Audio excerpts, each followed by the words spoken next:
Hi hello నమస్తే welcome to TFPC. నేను మీ అంజలి. తెలుగు సినీ చరిత్రలో ఎంతో మంది మహానుభావులు ఉన్నారు, మనందరికీ తెలుసు. అలాంటిది సినిమా ఎక్కడి నుంచి మొదలైందో మీ అందరికీ తెలుసు, నాకు కూడా తెలుసు. అది కోల్కతా దగ్గర నుంచి మొదలైంది. అక్కడి నుంచి మొదలైన సినిమాని మన తెలుగు ఫిల్మ్ ఇండస్ట్రీకి పరిచయం చేయాలంటే ఎంతోమంది మహానుభావులు ఉన్నారు. బట్ వాళ్ళందరిలోని దుక్కుపాటి మధుసూదన్ రావు గారు ఈజ్ అ సంథింగ్ డిఫరెంట్. ఆయన జర్నీ మొదలుపెట్టింది దొంగరాముడి దగ్గర నుంచి మొదలుపెట్టి అమెరికా అబ్బాయి వరకు చేసినా సరే ఎన్నో మంచి మంచి సినిమాలు మనకైతే అందించారు. సో అంతటి మహానుభావుడు గురించి ఎన్నో విషయాలు మనకి తెలియని ఉన్నాయి, అండ్ డెఫినెట్లీ ఈ జనరేషన్ వాళ్ళకి తెలియదు. సో అలాంటి ఎన్నో విషయాలు మనతో షేర్ చేసుకోవడానికి ఈ రోజు ఆయన కూతురు లక్ష్మీకాంత గారు ఉన్నారు, తుమ్మాల లక్ష్మీకాంత గారు ఉన్నారు. సో ఆవిడతో మాట్లాడి చాలా విషయాలు తెలుసుకుందాం. మ్యామ్ నమస్తే. నమస్తే. ఎలా ఉన్నారు మ్యామ్? బాగున్నానమ్మా. ఓకే. సో మ్యామ్ అంటే లైక్ ఇక్కడ ఇంటర్వ్యూకి పిలిచినందుకు చాలా థ్యాంక్స్. అయ్యో, వచ్చినందుకు చాలా థ్యాంక్స్. అండ్ నేను విన్నది you are very busy and మీకు కూడా చాలా అంటే లైక్ యు లవ్ టు అంటే లైక్ అలా ఎంగేజ్ అయ్యి ఉండడం వర్క్స్ లో మీకు చాలా ఇష్టం అని విన్నాను. అది ఏ వయసులో అయినా ఇంపార్టెంట్ అనుకుంటాను, True. టైంని బాగా యూస్ చేయటం. ఎగ్జాక్ట్లీ. సో మ్యామ్ అంటే ఎలాగో మీ నాన్నగారు ఎన్నో సినిమాలు చేశారు కదా. So first we will start with your favourite movie of your fathers. అది చాలా కష్టమైన సమాధానం. ఏ సినిమా దేనికి అదే బాగుంటుంది. I think Dongaramudu. Dongaramudu, wow. అది Okay. చాలా సెంటిమెంట్స్ కనపడతాయి దాంట్లో, ఎస్పెషలీ అన్నా చెల్లెల మధ్య. ఓకే మ్యామ్, అంటే like film industry, Telugu film ఇండస్ట్రీకి తెలుగు, తమిళ్, కన్నడ, మలయాళం, సో ఈ లాంగ్వేజెస్ ఉన్నాయి. అండ్ అలాగే ఇక్కడ సినీ చరిత్రలో ఆయనకంటూ ఒక స్పెషల్ ఉంది మధుసూదన్ రావు గారికి. And he got such a good award also. So ఆ జర్నీ గురించి చెప్పండి. అంటే మా తరానికి తెలీదు, చాలా తక్కువ తెలుసు. సో ఆ జర్నీ గురించి. అంటే ఎక్కడ మొదలు పెట్టమంటారు? నాన్నగారు ఇండస్ట్రీకి వచ్చే ముందల నుంచే అంటే ఏం లేదు, ఆయన జర్నీ మా అందరికీ తెలిసి ఓకే, ఫిలిం ఇండస్ట్రీని ముందుకు తీసుకెళ్ళడంలో ఆయన ప్రధాన పాత్ర ఉందని తెలుసు. సో ఐడియా ఎలా వచ్చింది, ఫ్యామిలీ సపోర్ట్ ఎలా ఉండేది? మా తాతగారికి 3 మగపిల్లలమ్మ, నాన్నగారి మధ్య. ఆ 3 మగపిల్లల తర్వాత ఒక చెల్లెలు ఉండేది. ఓకే. ఆ పాప పుట్టిన కొత్తలోనే మా నాయనమ్మ పోయారు. బాలింత జబ్బు అనేవారు ఆ రోజుల్లో. సో ఆ జబ్బుతో పోయారనమాట. అయితే తాతగారికి 4 పిల్లలు పెంచడం కష్టమని ఆ బంధువులందరూ మళ్ళీ పెళ్లి చేసుకోమని చెప్పారు. సో అప్పుడు చేసుకున్నారనమాట. చేసుకుని అదే మా సవతి తల్లి ఉన్నారు కదా, ఆమె పేరు అన్నపూర్ణ. ఆమె చాలా బాగా చూసుకున్నారు. వాళ్ళిద్దరికి పిల్లలు లేరు, మా తాతగారికి మా నాయనమ్మకి, అదే సెకండ్ నాయనమ్మకి. సో వీళ్ళ 4 అదే పాప ఎక్కువ రోజులు బతకలేదన్నమాట, చిన్నప్పుడే పోయింది. ఈ 3 మగ పిల్లల్ని ఆమె పెంచారు సొంత పిల్లల్లాగా. అయితే నాన్నగారు చాలా బాగా చదివేవారు అనమాట. కాలేజ్ ఫస్ట్ వచ్చేవారు, క్లాస్లో ఎప్పుడు ఫస్ట్. నోబెల్ కాలేజ్లో చదివారు. అప్పుడు యూనివర్సిటీ ఫస్ట్ వచ్చి గోల్డ్ మెడల్ వచ్చింది అనమాట ఆయనకి. ఆయనకి మెడికల్ ఫీల్డ్ అంటే చాలా ఇంట్రెస్ట్. అది సో మెడికల్ ఫీల్డ్కి వెళ్ళి డాక్టర్ అవ్వాలని కోరిక ఉండేది. కాకపోతే అదే టైంలో మా తాతగారు ఆరోగ్యం బాగోలేదు. అందుకని ట్రీట్మెంట్ కోసం మనం ఆ రోజుల్లో మన వైపున మంచి హాస్పిటల్స్ ఉండేవి కాదు. సో తాతగారిని చెన్నై తీసుకెళ్లారు ట్రీట్మెంట్ కోసం. అట్లా మెడికల్ కాలేజ్కి వెళ్ళటానికి అవకాశం పోయిందనమాట. ఆయన ట్రీట్మెంట్ అయ్యి తర్వాత తిరిగి వచ్చేసారు. వచ్చినాక ఆ కాలేజీలో ఉండగానే ఆయనకి కల్చరల్ యాక్టివిటీస్ అంటే బాగా ఇంట్రెస్ట్ ఉండేది. సో సెక్రటరీగా పనిచేసి ప్రోగ్రామ్స్ అన్ని ఆర్గనైజ్ చేసేవారు అనమాట. తర్వాత నాన్నగారు గుడివాడలో కొన్నాళ్ళు కాపురం ఉన్నారు పెళ్ళైనాక. అక్కడ కూడా బాగా ఇన్వాల్వ్ కమ్యూనిటీలో, కల్చరల్ యాక్టివిటీస్లో. ఆ రోజుల్లో పృథ్వీరాజ్ కపూర్ వచ్చారంట ఒకసారి. వచ్చినప్పుడు ఆయన అదే నాన్నగారికి ఎలాగో ఇంట్రెస్ట్ సినిమాలు అంటే బాగా చదివేవారు కూడా, నావెల్స్ అయ్యి వెరీ వెల్ రెడ్. ఆయన పెద్ద లిటరేచర్ కలెక్షన్ ఉండేదన్నమాట, నావెల్స్ క్లాసిక్స్ అన్నీ. సో అలా డ్రామా, నావెల్స్ అన్నీ ఇంట్రెస్ట్ అనమాట. పృథ్వీరాజ్ కపూర్ ఆయన ఫేవరెట్ యాక్టర్. కలవటం కూడా జరిగింది. అప్పుడు ఐ థింక్ అప్పుడు బాగా స్ట్రాంగ్గా అనిపించినట్టుంది ఆ కోరిక సినిమా ఫీల్డ్లోకి వెళ్ళాలని. సో అలా స్టార్ట్ అయింది. చెన్నైకి వెళ్ళారు. వెళ్ళి గుడివాడలో ఉండగా అక్కినేని నాగేశ్వరరావు గారు పరిచయం అయ్యారు. ఆయన నాటకాలు వేసేవారు అనమాట. నాన్నగారు నాటకాలకి వెళ్ళి ఆయన కలవటం జరిగింది. ఆయన్ని బాగా ఎంకరేజ్ చేశారు సినిమాల్లోకి వెళ్ళమని. అలా నాగేశ్వరరావు గారు సినిమాల్లోకి వెళ్ళటం జరిగింది. నాన్నగారు కూడా సినిమా కంపెనీ పెట్టాలనే కోరిక ఉండి చెన్నై వచ్చారు. ఓకే. వచ్చి నాగేశ్వరరావు గారు, నాన్నగారు, ఇంకా కాట్రగడ్డ శ్రీనివాసరావు గారు అని ఉండేవారు. ఆయన నవిగా ఫిల్మ్స్, ఇంకా వేరే చిన్న పార్ట్నర్స్ కూడా కలిపి సినిమా కంపెనీ పెట్టారు. ఓకే. అప్పుడు ఆ కంపెనీకి ఏ పేరు పెట్టాలని ఓకే. అయితే వాళ్ళందరూ నాన్నగారికి వదిలేశారు డిసిషన్. నాన్నగారికి ఏంటంటే వాళ్ళ సవతి తల్లి పేరు పెట్టుకోవాలని అనిపించింది. అన్నపూర్ణ. Yeah, okay. సో అలా మొదలైంది మొదలైందనమాట. ఇక నాన్నగారేమో మేనేజింగ్ పార్ట్నర్ అయ్యారు. కానీ ఆయన పార్ట్నర్స్ అందరికి ఆయన మీద బాగా కాన్ఫిడెన్స్ అనమాట. నాన్నగారేమో ప్రతి దాంట్లో ఇన్వాల్వ్ అయ్యేవారు. కథ ఎన్నుకునే కాడి నుంచి ఆర్టిస్ట్ని, మ్యూజిక్ కానీ, అదే సింగర్స్ కానీ అన్ని డిసిషన్స్ ఆయనే చేసేవారు. పార్ట్నర్స్ ఎప్పుడు కల్పించుకోలేదు. ఎందుకంటే వాళ్ళకి తెలుసు అంటే నాన్నగారు బాగానే చేస్తారన్న కాన్ఫిడెన్స్ ఉందన్నమాట వాళ్ళకి. సో అలా దొంగరాముడు మొదలు పెట్టారనమాట. అప్పుడు కేవీ రెడ్డి గారు వాహిని వాళ్ళతో ఉండేవారు అనమాట, నాగిరెడ్డి గారు. అప్పటిదాకా వాళ్ళతోనే పనిచేశారు. ఫస్ట్ టైం వాళ్ళ నుంచి బయటకు వచ్చి మన సినిమా తీయటం అన్నమాట. అవునవును, ఇది కూడా నేను విన్నాను యాక్చువల్లీ. సో అప్పటి వరకు విజయవాహిని నుంచి బయటికి రాని అతను ఫస్ట్ టైం ఈయన ద్వారా బయటకు వచ్చి ఆయన టాలెంట్ ని చూపించారు. అంటే of course he's a talented person, but still చూపించడం జరిగింది ఫర్ ద ఫస్ట్ టైం అని చెప్పి అంతలా మోటివేట్ చేశారు. అది నేను చాలా చిన్నదాన్ని అప్పుడు.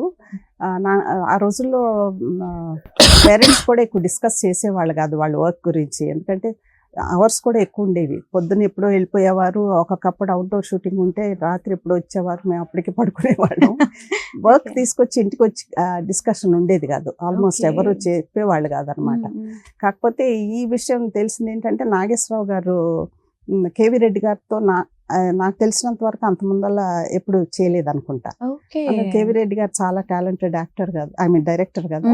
సో ఆ కాంబినేషన్ కూడా నాన్నగారు దొంగరాముడు గురించి కల్పించారు. అసలు చాలా ఎక్స్పెరిమెంట్స్ ఆ టైంలోనే చేశారు.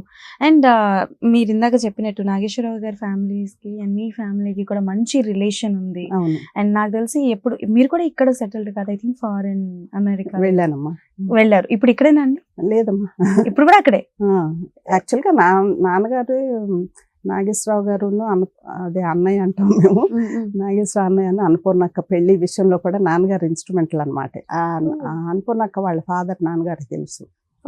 అయితే ఆయన హెసిటెంట్ గా ఉండేవారు, ఎందుకంటే సినిమా యాక్టర్కి ఇవ్వాలని. అంటే ఆ రోజుల్లో కొంచెం రెప్యుటేషన్ కూడా ఉండదు కదా, ఎందుకులే అన్నట్టుగా హెసిటేషన్ ఉండేది ఆయనకి. అప్పుడు నాన్నగారు ఎంకరేజ్ చేసి నాకు బాగా తెలుసు ఇతను, మీ అమ్మాయిని చేయాలని అన్నారు అన్నమాట. అట్లా నాన్నగారు మాటకి ఎక్కువ వాల్యూ ఇచ్చారు అన్నమాట. సో ఈ ఫ్యామిలీ జర్నీ ఇలా ఉంది. అండ్ నాగేశ్వరరావు గారు ఎప్పుడు వచ్చినా సరే మీ ఇంట్లోనే స్టే చేస్తారు అని విన్నాను. Is that true ma'am? అంటే నాగార్జున అక్కడ చదివే ఎప్పుడు విజిట్ చేశాడమ్మా. అంటే స్టూడెంట్ గా ఉండేప్పుడు వాళ్ళు డామ్స్ లో వాటిలో ఉంటారు కదా. యాక్చువల్ గా నా పెళ్లి చూపులు కూడా వాళ్ళ ఇంట్లోనే జరిగాయి. తర్వాత ఎంగేజ్మెంట్ కూడా అక్కడే అయింది.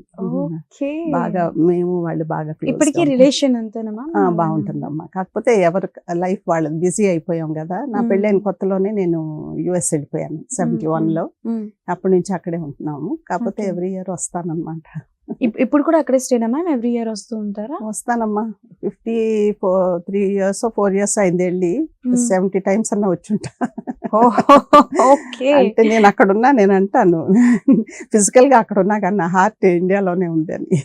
ఓకే మ్యామ్, అంటే కొన్ని సార్లు ఆ మనిషి మనతో లేకపోయినా, ఫిల్మ్ ఇండస్ట్రీలో ఉన్న ప్లస్ ఏంటంటే ఆ మనిషి మనతో ఉన్నా లేకపోయినా ఆయన చేసిన మంచి పనులు సినిమాల ద్వారా మన ముందుకు వస్తూ ఉంటాయి. సో అలా మీ ఫాదర్ని మీకు అంటే లైక్ మరింత దగ్గర చేసేది and yes he's always live with us అని అనుకునే సినిమా ఏంటి? ఏ సినిమా చూసినప్పుడు మీరు కంటతడి పెట్టుకుంటారు? అంటే హ్యూమన్ ఎమోషన్స్ ఎక్కువ, చాలా ప్రతి సినిమాలో ఏదో క్యారెక్టర్ ద్వారా చూపించేవారు. యాక్చువల్గా అలా చెప్పాలంటే మా ఫాదరే నాకు హీరో. ఏ పిల్లలైనా వాళ్ళ పేరెంట్స్ అలాగే అనుకుంటారు. కానీ ఆయన చిన్నతనంలో కూడా హ్యుమానిటీ గురించి ఎక్కువ ఆలోచించేవారు. చిన్న స్టూడెంట్గా ఉండగా వాళ్ళ పల్లెటూరులో కాలరా ఎపిడమిక్ వచ్చింది. వస్తే ఆ మందులు అవన్నీ తీసుకెళ్ళి ఇచ్చారు స్లమ్స్కి వెళ్ళి. అట్లా నాన్నగారికి కూడా మసూచుకొని వచ్చిందనమాట. ఈ రిస్క్ ఈజ్ లైఫ్. ఎందుకంటే ఆ భేదాలు కొనుక్కునే పరిస్థితి కాదు ఆ రోజుల్లో. అందుకని ఆ డాక్టరు ఐ థింక్ ఆయుర్వేద అనుకుంటా, హోమియోపతి అని నాకు సరిగ్గా గుర్తులేదు, కానీ ఆ మందులు హీ హెల్ప్ అనమాట వాళ్ళందరికీ డిస్ట్రిబ్యూట్ చేయడానికి. అదే నాకు చాలా గొప్ప అనిపిస్తుంది. అంటే అంత చిన్న వయసులో ఇంకొకళ్ళ గురించి ఆలోచించారని. అది త్రూ అవుట్ హిస్ కెరియర్ ఆయన ఎప్పుడు ఏ రకంగా సొసైటీకి హెల్ప్ చేయాలని. సినిమాలు తీసేది ఆయన లైవ్లీహుడ్ అనుకో, కాకపోతే ఆ సినిమాల ద్వారా ఏదో ఒక మెసేజ్ ఇవ్వాలని. అందుకని ప్రతి సినిమాలో ఒక పాట ఉండేది, అదే వాల్యూస్ గురించి చెప్తానికి అనమాట, ఎమోషన్ వాల్యూస్. సో మ్యామ్, అంటే ఇవన్నీ అంటే ఆయన చేసిన మంచి పనులు అండ్ ఆయన సాధించిన అవార్డ్స్, ఆయన తీసిన సినిమాలు హిట్ అవ్వడం, ఇవన్నీ మా అందరికీ తెలుసు. బట్ ఒక మనిషి లైఫ్లో ఒడిదుడుకులు సహజం, కానీ మాకు తెలియనిది ఏదైనా ఉందా అంటే like we can say down times కానీ, ఆర్ ఎల్స్ బ్యాక్ బిచ్చింగ్స్ కానీ, ఆర్ ఎల్స్ బాధపడడం కానీ, ఆయన్ని బాధ పెట్టిన వాళ్ళు కానీ, ఇలాంటివి ఏమైనా జరిగాయా ఆయన లైఫ్లో? ఆయన ఇంట్రోవర్ట్, అందుకని ఎక్కువ షేర్ చేసేవారు కదా అటువంటి. నాకు తెలిసినంత వరకు అట్లాంటిది ఏం జరగలేదు. Okay, it's very happy soul. అంటే చాలా ప్రాక్టికల్గా ఉండేవారు. అండ్ తన ఇంకొకళ్ళ విషయాల్లో ఎక్కువ జోక్యం కల్పించుకునేవారు కదా. ఏమన్నా చేయగలిగితే సహాయం చేసేవారు, కానీ ఆయన పేరు ప్రతిష్టలు అన్నీ వచ్చినా కూడా, సారీ ఇంగ్లీష్ మాట్లాడుతున్నాను, ఆయన సెలబ్రిటీని ఎక్కువ వాడుకునేవాళ్ళు. అసలు ఎక్కువ వాళ్ళ ఇప్పుడు ఫిల్మ్ ఇండస్ట్రీ ఇక్కడ Chennai Telugu film industry was very established చెన్నైలో. ఆయనకి ఎప్పుడు అనిపించేది ఇక్కడ ఆల్రెడీ ఎస్టాబ్లిష్ అయింది, మన స్టేట్ ఆంధ్రప్రదేశ్లో డెవలప్ చేస్తే ఇక్కడ ఎన్నో జాబ్స్ క్రియేట్ చేయొచ్చు కదా అనుకునేవారు అనమాట. అదిను ఆయనకి ఏంటంటే సినిమాలు ఎప్పుడు ఎక్స్పెరిమెంట్ చేయాలని ఉండేది. అందుకని పాటలు అవుట్డోర్ తీయటం ఇష్టపడేవారు. అది ఖర్చు ఎక్కువ అవుతుంది, స్టూడియోలో తీయటం ఈజీ. అవుట్డోర్ అంటే బయటికి తీసుకుపోవాలి, వేరే ఊరైతే ఈ కాస్ట్ క్రూ అందరికీ అకామిడేషన్ ఇవ్వాలి, అక్కడ తీసుకెళ్ళడానికి ట్రాన్స్పోర్టేషన్ ఖర్చు అవుతుంది, మీల్స్ ఎవ్రీథింగ్ అడిషనల్ కాస్ట్ కదా. అయినా అది నేచర్ చూపించాలని ఉండేదన్నమాట. లైక్ పాటలు కానీ ఏదైనా తీస్తుంటే starting from Thodikodallu second movie నుంచి అన్ని అలా ప్రతి సినిమాలో అలా బయట తీసేవారు అనమాట. అలాగా చదువుకున్న అమ్మాయిలు ఇద్దరు మిత్రులు వేరే వేరే చోట్ల తీశారు, కేరళలో, కర్ణాటకలో, తమిళనాడులో. అలాగా మన స్టేట్లో కూడా తీస్తే బాగుంటుందని చదువుకున్న అమ్మాయిలు ఇద్దరు మిత్రులు ఇక్కడ తీశారు పాటలు. ఓకే, ఐ థింక్ సావిత్రి గారి మాంగళ్య బలం కూడా కదా, మాంగళ్య బలం కూడా. అండ్ ఆ టైంలో అంటే లైక్ మహానటి చూసిన తర్వాత అప్పటికి మీ ఏజ్ ఎంత ఉంటుంది మ్యామ్ మాంగళ్య బలం టైంకి? మాంగళ్య బలం మేబీ 8-9 ఏళ్ళు ఉంటుందేమో. వెళ్ళేవారా మీరు సెట్స్కి? లేదమ్మా, అంటే వెళ్ళటం అంటే సినిమా ఇండస్ట్రీలో పెరిగినప్పుడు ఆ గ్లామర్ అనిపించదు. కాకపోతే బంధువులు వచ్చేవారు కదా. మేము సిటీలో ఉండేప్పటికి ఏమయ్యేదంటే పెళ్లి టైంలో షాపింగ్ అని, లేకపోతే సెలవులకి విలేజెస్లో కంటే ఇక్కడ బీచెస్ అవి ఉంటాయి కదా, బాగుంటుందని సెలవులకు వచ్చేవారు, కొన్ని రోజులు ఉండేవారు. లేకపోతే ఏదైనా ఆరోగ్యం బాగోనప్పుడు ట్రీట్మెంట్ కోసం వచ్చేవారు అనమాట. అలా వచ్చినప్పుడు వాళ్ళకి ఇంట్రెస్ట్ ఉండేది. అందుకని నాన్నగారు అడిగేవారు, పొద్దున వెళ్తూ షూటింగ్ ఏమైనా చూస్తారంటే అఫ్ కోర్స్ ఇంట్రెస్ట్ ఉంటుంది కదా, అప్పుడు నేను తీసుకెళ్లేదాన్ని అనమాట.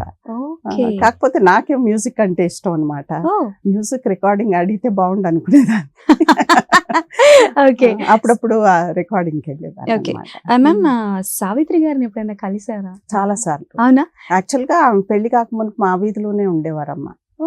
సావిత్రి గారు తాతినేని ప్రకాశ్రావు గారు director, Naviga films distribution company, Prasad art pictures, makeup Mangayya గారు, వాళ్ళందరూ అంటే ఆర్ట్ డైరెక్టర్ కృష్ణారావు గారు అందరూ మా స్ట్రీట్ లోనే ఉండేవారు. ఓకే, సో అంటే మహానటి చూసారు?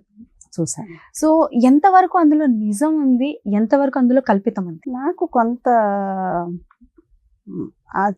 రాసి ఐ థింక్ నాకు తెలిసింది ఏంటంటే ఆ సినిమా was based on a novel, ఆమె బయోగ్రఫీ. ఆ రాసిన వాళ్ళకి పూర్తిగా తెలియలేదనిపించింది ఆవిడ గురించి. తెలుసుకోవాలన్నా కష్టం కదమ్మా, అన్ని చెప్పలేరు కదా అందరూ.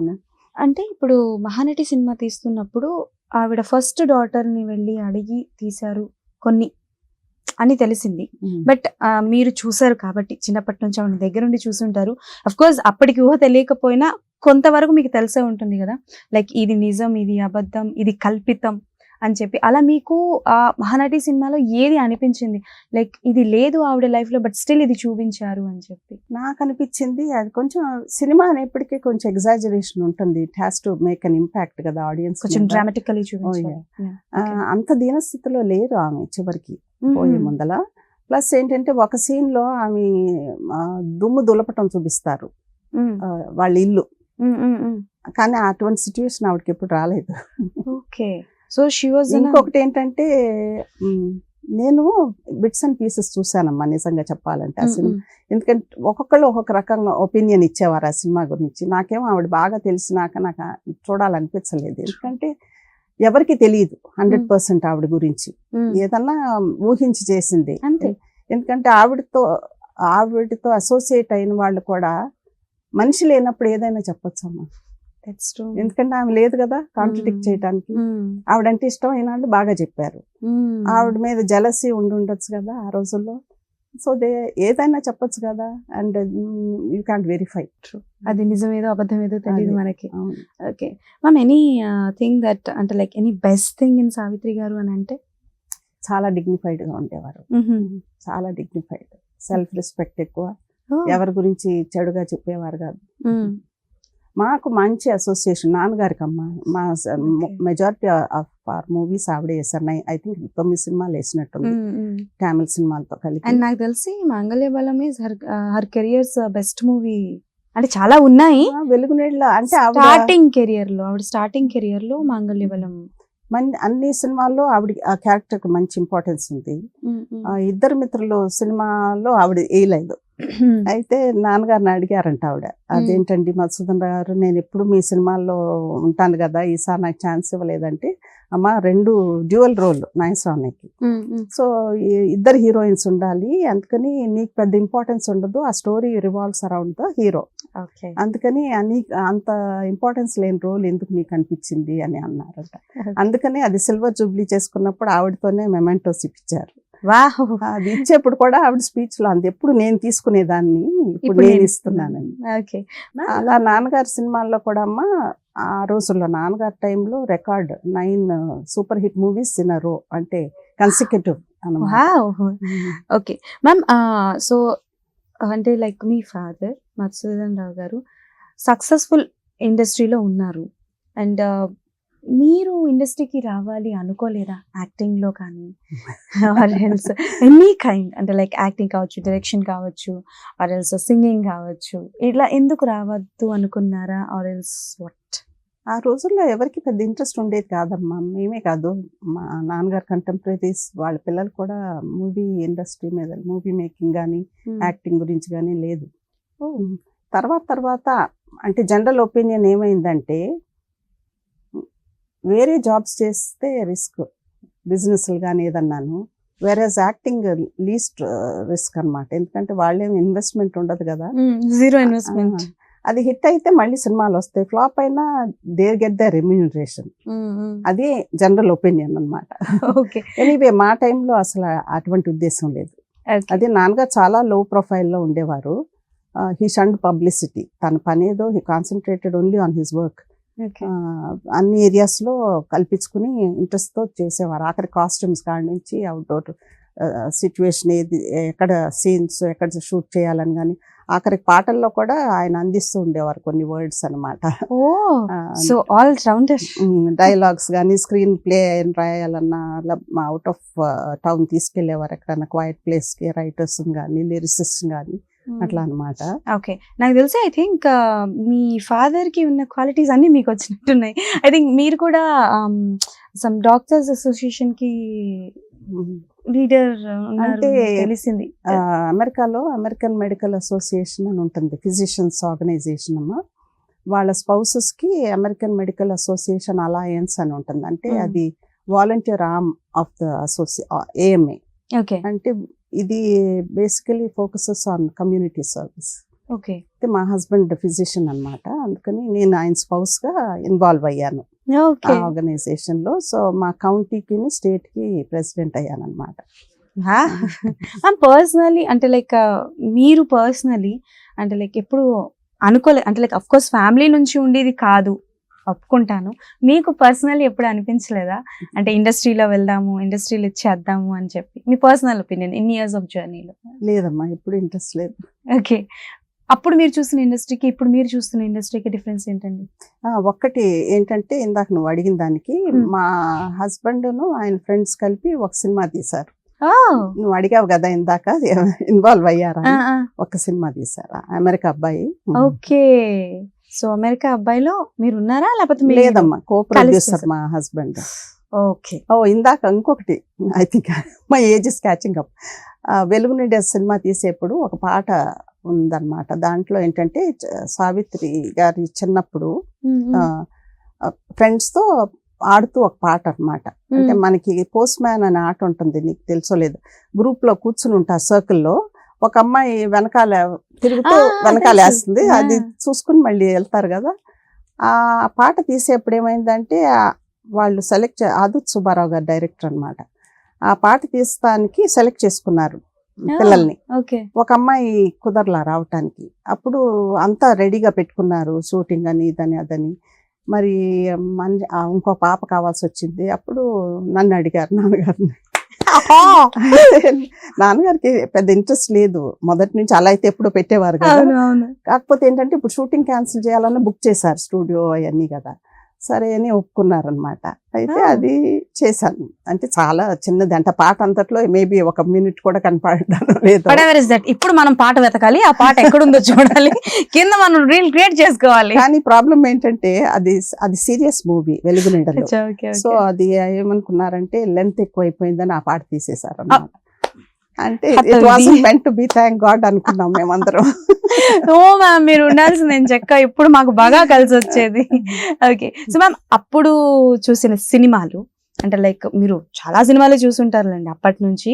అంటే లైక్ బ్లాక్ అండ్ వైట్ దగ్గర నుంచి మొదలుపెట్టి colours and now it's a digital world. So ఈ 3 వేరియేషన్స్ మీరు చూసారు, 3 జనరేషన్స్ చూసారని చెప్పొచ్చు. సో మీరు చూసిన డిఫరెన్స్ ఏంటి అప్పుడు తెలుగు సినిమాకి, ఇప్పుడు తెలుగు సినిమా ఇండస్ట్రీకి మీరు చూస్తున్న డిఫరెన్స్ ఏంటి? అంటే నేను యాక్చువల్గా నాకు మ్యూజిక్ ఎక్కువ ఇంట్రెస్ట్, సినిమాలు అంత చూడనమ్మా. మా హస్బెండ్ అదర్ వే అనమాట, ఆయన సినిమా చూడని రోజు ఉండదు కొంచెం అన్నా. ఎనీవే అడిగావు కాబట్టి చెప్తాను. పర్సనల్గా నాకైతే బ్లాక్ అండ్ వైట్ ఎరానే నచ్చేది. ఎందుకంటే స్టోరీకి ఎక్కువ వాల్యూ ఇచ్చేవారు, ప్రామినెన్స్, క్యారెక్టర్స్ ప్రామినెన్స్ ఉండేది. అనవసరంగా ఏది ఉన్నట్టు అనిపించేది కాదు. మొదటి స్వర్ణ యుగంలో అనేవారు చూడు, గోల్డెన్ ఎరాలో. ఆ తర్వాత మోర్ కమర్షియల్ అయిపోయింది. వల్గారిటీ, వయలెన్స్ అవన్నీ ఎక్కువ అయిపోయింది. నాకేమనిపిస్తుంది అంటే media has a lot of influence on the public. అందుకని నాన్నగారు ఆ విషయంలో చాలా శ్రద్ధ తీసుకునేవారు అనమాట. ఆయన అనేవారు మన మీద ఆ రెస్పాన్సిబిలిటీ ఉంది, డబ్బు కోసమే తీస్తున్నా సినిమా, కానీ డబ్బు కోసం ఏదైనా పెట్టలేను సినిమాలో అని. అందుకని ఆయన్ని అదే రెస్పాన్సిబుల్, అది ఏమంటారంటే ఆపర్చునిటీస్ కూడా వచ్చాయి ఆయనకి. సెన్సార్ బోర్డులో ఉండాలి అని అడిగారు, అప్పుడు కూడా రిఫ్యూజ్ చేశారు ఆయన. ఎందుకంటే అన్నారు, ఇప్పుడు నేను ప్రొడ్యూసర్ని, ఏదన్నా ప్రొడ్యూసర్ సినిమా తీసి అది సర్టిఫై చేయాలి కదా, అది కనుక ఆ వాల్యూస్ లేకుండా వైలెన్స్ ఎక్కువ చూపించిన, వల్గారిటీ చూపించిన అటువంటి నేను పాస్ చేయలేను. ఏదో సీన్స్ కట్ ఆ రోజులు అలా ఉండేది. సీన్స్ కట్ చేయమని అంటాము, కట్ చేసేప్పుడు చాలా ఎక్స్పెన్స్ పెరుగుతుంది ఆ ప్రొడ్యూసర్కి. ఎందుకంటే లోన్ తీసుకుని ఫైనాన్స్ చేయించుకుంటారు కదా. ఒకప్పుడు ఏమవుతుందంటే రిలీజ్ దగ్గరకు వచ్చేప్పటికి ఇంట్రెస్ట్ రేట్ ఎక్కువైపోతుంది కూడా, ఎందుకంటే ఆ డెడ్ లైన్ మీట్ అవ్వాలి, థియేటర్స్ బుక్ చేసుకుంటారు. అలాంటప్పుడు కష్టం. నేను ప్రొడ్యూసర్గా నాకు తెలుసు ఆ ఇబ్బందులు. సేమ్ టైం నేను కళ్ళు మూసుకుని సర్టిఫై చేసేయలేను, బికాజ్ అది పీపుల్ మీద ఎఫెక్ట్ పడుతుంది. అప్పుడు కొంతమంది నాన్నగారిని ప్రెషర్ పెట్టారు, మీరు ఒప్పుకోవాలి, you are the right person ఇది అదని. ఆయన ఒప్పుకోవాలి. అప్పుడు మా ఇంటికి కూడా వచ్చారు 2-3 వచ్చి, మీరు కన్విన్స్ చేయండి, మీ ఫాదర్కి చాలా పర్క్స్ ఉంటాయి, కార్ ఇస్తారు, డ్రైవర్ ఇస్తారు, ఇంకా వేరే అలవెన్సెస్ ఉంటాయని నాన్నగారితో చెప్పారంట. నాన్నగారు అన్నారంట, అవన్నీ నాకున్నాయి, నాకు ఇంకెందుకు, నా కారు ఉంది, డ్రైవర్ ఉంది, తీసుకొని ఇంకా అడిషనల్ ఎందుకు, నాకు కంటెంటెడ్ అని. ఓకే మ్యామ్, రీసెంట్ టైంలో మీరు ఏ సినిమా చూసారు? అంటే మీరు చాలా చూడడం తక్కువ అని అన్నారు, బట్ స్టిల్ ఏం సినిమా చూసారు? సీతారామం అని వచ్చిందా Yeah. ఆ సినిమా. సీతారామం చూసారు. అది నాకు నచ్చింది. నాకు ఆ టైప్ సినిమాలు ఇష్టం. సీతారామం టైప్ సినిమాలు ఇష్టం, because no violence, nothing and all, హ్యాపీగా కూల్ గా. అప్పటి రోజులు గుర్తు చేసాయా? డెఫినెట్ గా. అండ్ మ్యామ్ అంటే లైక్ మీకు మ్యూజిక్ ఇష్టం అంటున్నారు కాబట్టి డెఫినెట్లీ అప్పుడు మ్యూజిక్ ఇప్పుడు మ్యూజిక్ కూడా చాలా డిఫరెన్స్ వచ్చింది. అవును. సో ఇప్పట్లో మీరు వింటున్న పాటల్లో ఏ మ్యూజిక్ డైరెక్టర్ సాంగ్స్ మీకు బాగా ఇష్టం? నేను ఈ మధ్య కాలంలో వినలేదమ్మా, ఐఎమ్ సారీ. ఎందుకంటే సినిమాలు చూసేది తక్కువ అని చెప్పాక, చాలా రేర్ నేను చూసేది. అందుకని నేను చెప్పలేను గబుక్కన.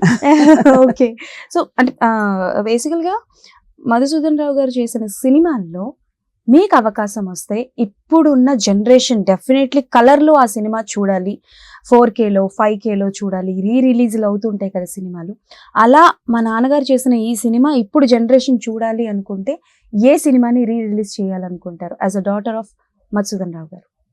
అంటే డిఫరెంట్ ఏజ్ గ్రూప్స్ కి డిఫరెంట్ సినిమాలు అపీల్ అవుతాయి అనుకుంటాను. యా, అంటే యూత్ కంటావా? అఫ్ కోర్స్, ఎందుకంటే ఇప్పుడు చాలా మంది యూత్ ఏంటంటే యాక్షన్ మూవీస్ చూడటం, రొమాంటిక్ లవ్స్ చూడటం, మీరు చెప్పినట్టు కొన్ని వల్గర్ వర్డ్స్ ఉన్న మూవీస్ చూస్తున్నారు.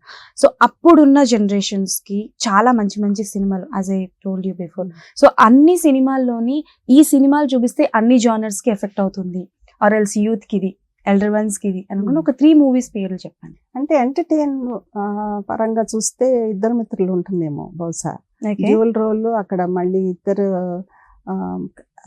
క్యారెక్టర్స్ వాళ్ళ ఫ్యామిలీతో ఎలా డీల్ చేస్తారు అట్లా అని. పూలరంగడ ఒకటి బాగుంటుంది. వెలుగు నీడలు ఆఫ్ కోర్స్ అది చాలా heart touching story. Velugu Needalu. Okay, super. Doctor Chakravarthi of course. Doctor Chakravarthi నాన్నగారు చాలా ఆయన టైంలో చాలా మందిని ఇంట్రడ్యూస్ చేశారమ్మా. ఈ టాలెంట్ గుర్తించి రైటర్స్, లిరిసిస్ట్ అట్లాగా దాశరథి గారు, ముప్పాల రంగనాయకమ్మ, ఎద్దనపూడి సులోచనారాణి, ఇంకా చాలా మందిని ఇంట్రడ్యూస్ చేశారు ఇండస్ట్రీకి. అసలు ఎన్నో ఆణిముత్యాలు, ఎంతో మందిని, నేను అందుకే చెప్పాను ఎంతో మంది మహానుభావులు, వాళ్ళందరిలోని మధుసూదన్ రావు గారు సంథింగ్ డిఫరెంట్. యాక్చువల్గా Vanisri if I'm not mistaken మన విచిత్ర బంధంలోనే ఫస్ట్ టైం నాగేశ్వరరావు అన్నయ్య గారితో వేసేది. అంటే అంత ముందర వేరే యాక్టర్స్తో చేసేవారు. ఈ సినిమాలో బాగా పేరు వచ్చిందనమాట. సో నాగేశ్వరరావు గారు ఎలా ఉండేవారు అంటే, యాజ్ వీ నో దట్ కొన్ని సినిమాల్లో వల్ల కావచ్చు, ఆర్ ఎల్స్ ఆయనని చూపించే విధానం బట్టి చూసుకుంటే నాగేశ్వరరావు, సారీ ఆత్మీయులేమోనమ్మా, అది వాణిశ్రీ వేసిందే, ఏది ముందర వచ్చిందో గుర్తు రావట్లేదు. ఐ థింక్ ఆత్మీయులు అయి ఉంటుంది. ఓకే, సో నాగేశ్వరరావు గారు ఎలా ఉండేవారు అంటే లైక్ మీతో? అంటే ఫ్యామిలీ మెంబర్ గానే ఉండేవారమ్మా. అంటే మాకు అందరికి నిక్ నేమ్స్ ఉంటాయి కదా ఇప్పటికి. అంటే ఇప్పుడు లేరని చెప్పలేకపోతున్నాను, కానీ పాప అని పిలిచేవారు అనమాట. అలా ఆమె భార్య అని నాన్నగారు పాప అని పిలిచేవారు. సో మ్యామ్ అంటే ఇండస్ట్రీకి గోల్డెన్ ఎరా పోతుంది మెల్లిమెల్లిగా. అంటే లైక్ సీనియర్ ఆర్టిస్టులు అందరూ కనుమరుగైపోతున్నారు. ఆ విషయాలు తెలుస్తున్నప్పుడు గోల్డెన్ ఎరా పోయింది, కొంతమంది మాత్రమే ఉన్నారు, ఇలాంటివి చూసినప్పుడు కానీ విన్నప్పుడు కానీ లైక్ ఎలా ఫీల్ అవుతారు? బికాజ్ నాగేశ్వరరావు గారు లేరు, అండ్ కృష్ణ గారు లేరు, అండ్ కృష్ణంరాజు గారు లేరు, వాళ్ళ వైఫ్స్ కూడా కొంతమంది వైఫ్స్ ఉన్నారు, కొంతమంది లేరు. సో ఇవన్నీ వింటున్నప్పుడు వాళ్ళతో కలిసి ఉన్న మీరు ఎలా అనిపిస్తుంది? ఎలా ఫేస్ చేస్తారు అవన్నీ? యాక్చువల్గా నాగేశ్వరరావు అయిపోయినప్పుడు నేను ఇండియా వచ్చాను, ల్యాండ్ అయ్యాను ముంబైలో. అక్కడ లౌంజ్లో వెయిట్ చేస్తుంటే బ్రేకింగ్ న్యూస్ అని చెప్పారనమాట టీవీలో. అదే నేను అనుకున్నాను, ఇదంతా డెస్టినీ, నేను అనుకోకుండా ఆ రోజు రావటం. అది హైదరాబాద్ వచ్చి క్రిమేషన్ అవన్నీ అటెండ్ అయ్యాను. కానీ అఫ్ కోర్స్ చాలా బాధేసింది. ఓకే మ్యామ్, వన్ థింగ్ మీరు ఇప్పుడు మాట్లాడుతున్నప్పుడు నాకు గుర్తొచ్చింది. సో బేసికలీ ఒక నాటి హీరోయిన్స్ గురించి, ఒకప్పటి హీరోయిన్స్ గురించి యాజ్ యూసే, లేనప్పుడు ఎవరైనా 1,00,000 చెప్తారు, అవును, కానీ అపోజ్ చేయడానికి ఎవరు ఉండరు అని. కొన్ని విషయాలు వస్తుంటాయి కదా మ్యామ్, బ్రతికున్నప్పుడు కూడా వాళ్ళు చనిపోయారనో, లేకపోతే ఇలా గొడవలు అయ్యాయి, లేకపోతే ఇలా మోసాలు చేశారు, ఇట్లాంటి న్యూస్లు వస్తుంటాయి కదా. సో అలాంటివి విన్నప్పుడు ఫిలిం ఇండస్ట్రీకి చెందిన మీరు ఎలా ఫీల్ అవుతారు? అలాంటి ఫేక్ న్యూసెస్ చెప్పే వాళ్ళకి what do you want to say? నేను అనుకుంటాను, ఐ థింక్ స్ట్రిక్ట్ రూల్స్ ఉండాలనుకుంటా, లీగల్ యాక్షన్ తీసుకోవాలి. ఆ ఛానల్స్ కూడా అవి చూపిస్తారు చూడు, వాళ్ళు రెస్పాన్సిబుల్గా ఉండాలి. ఓకే. ముందర వాళ్ళు చూసి అది వెరిఫై చేసి అది కరెక్టా కాదా అని.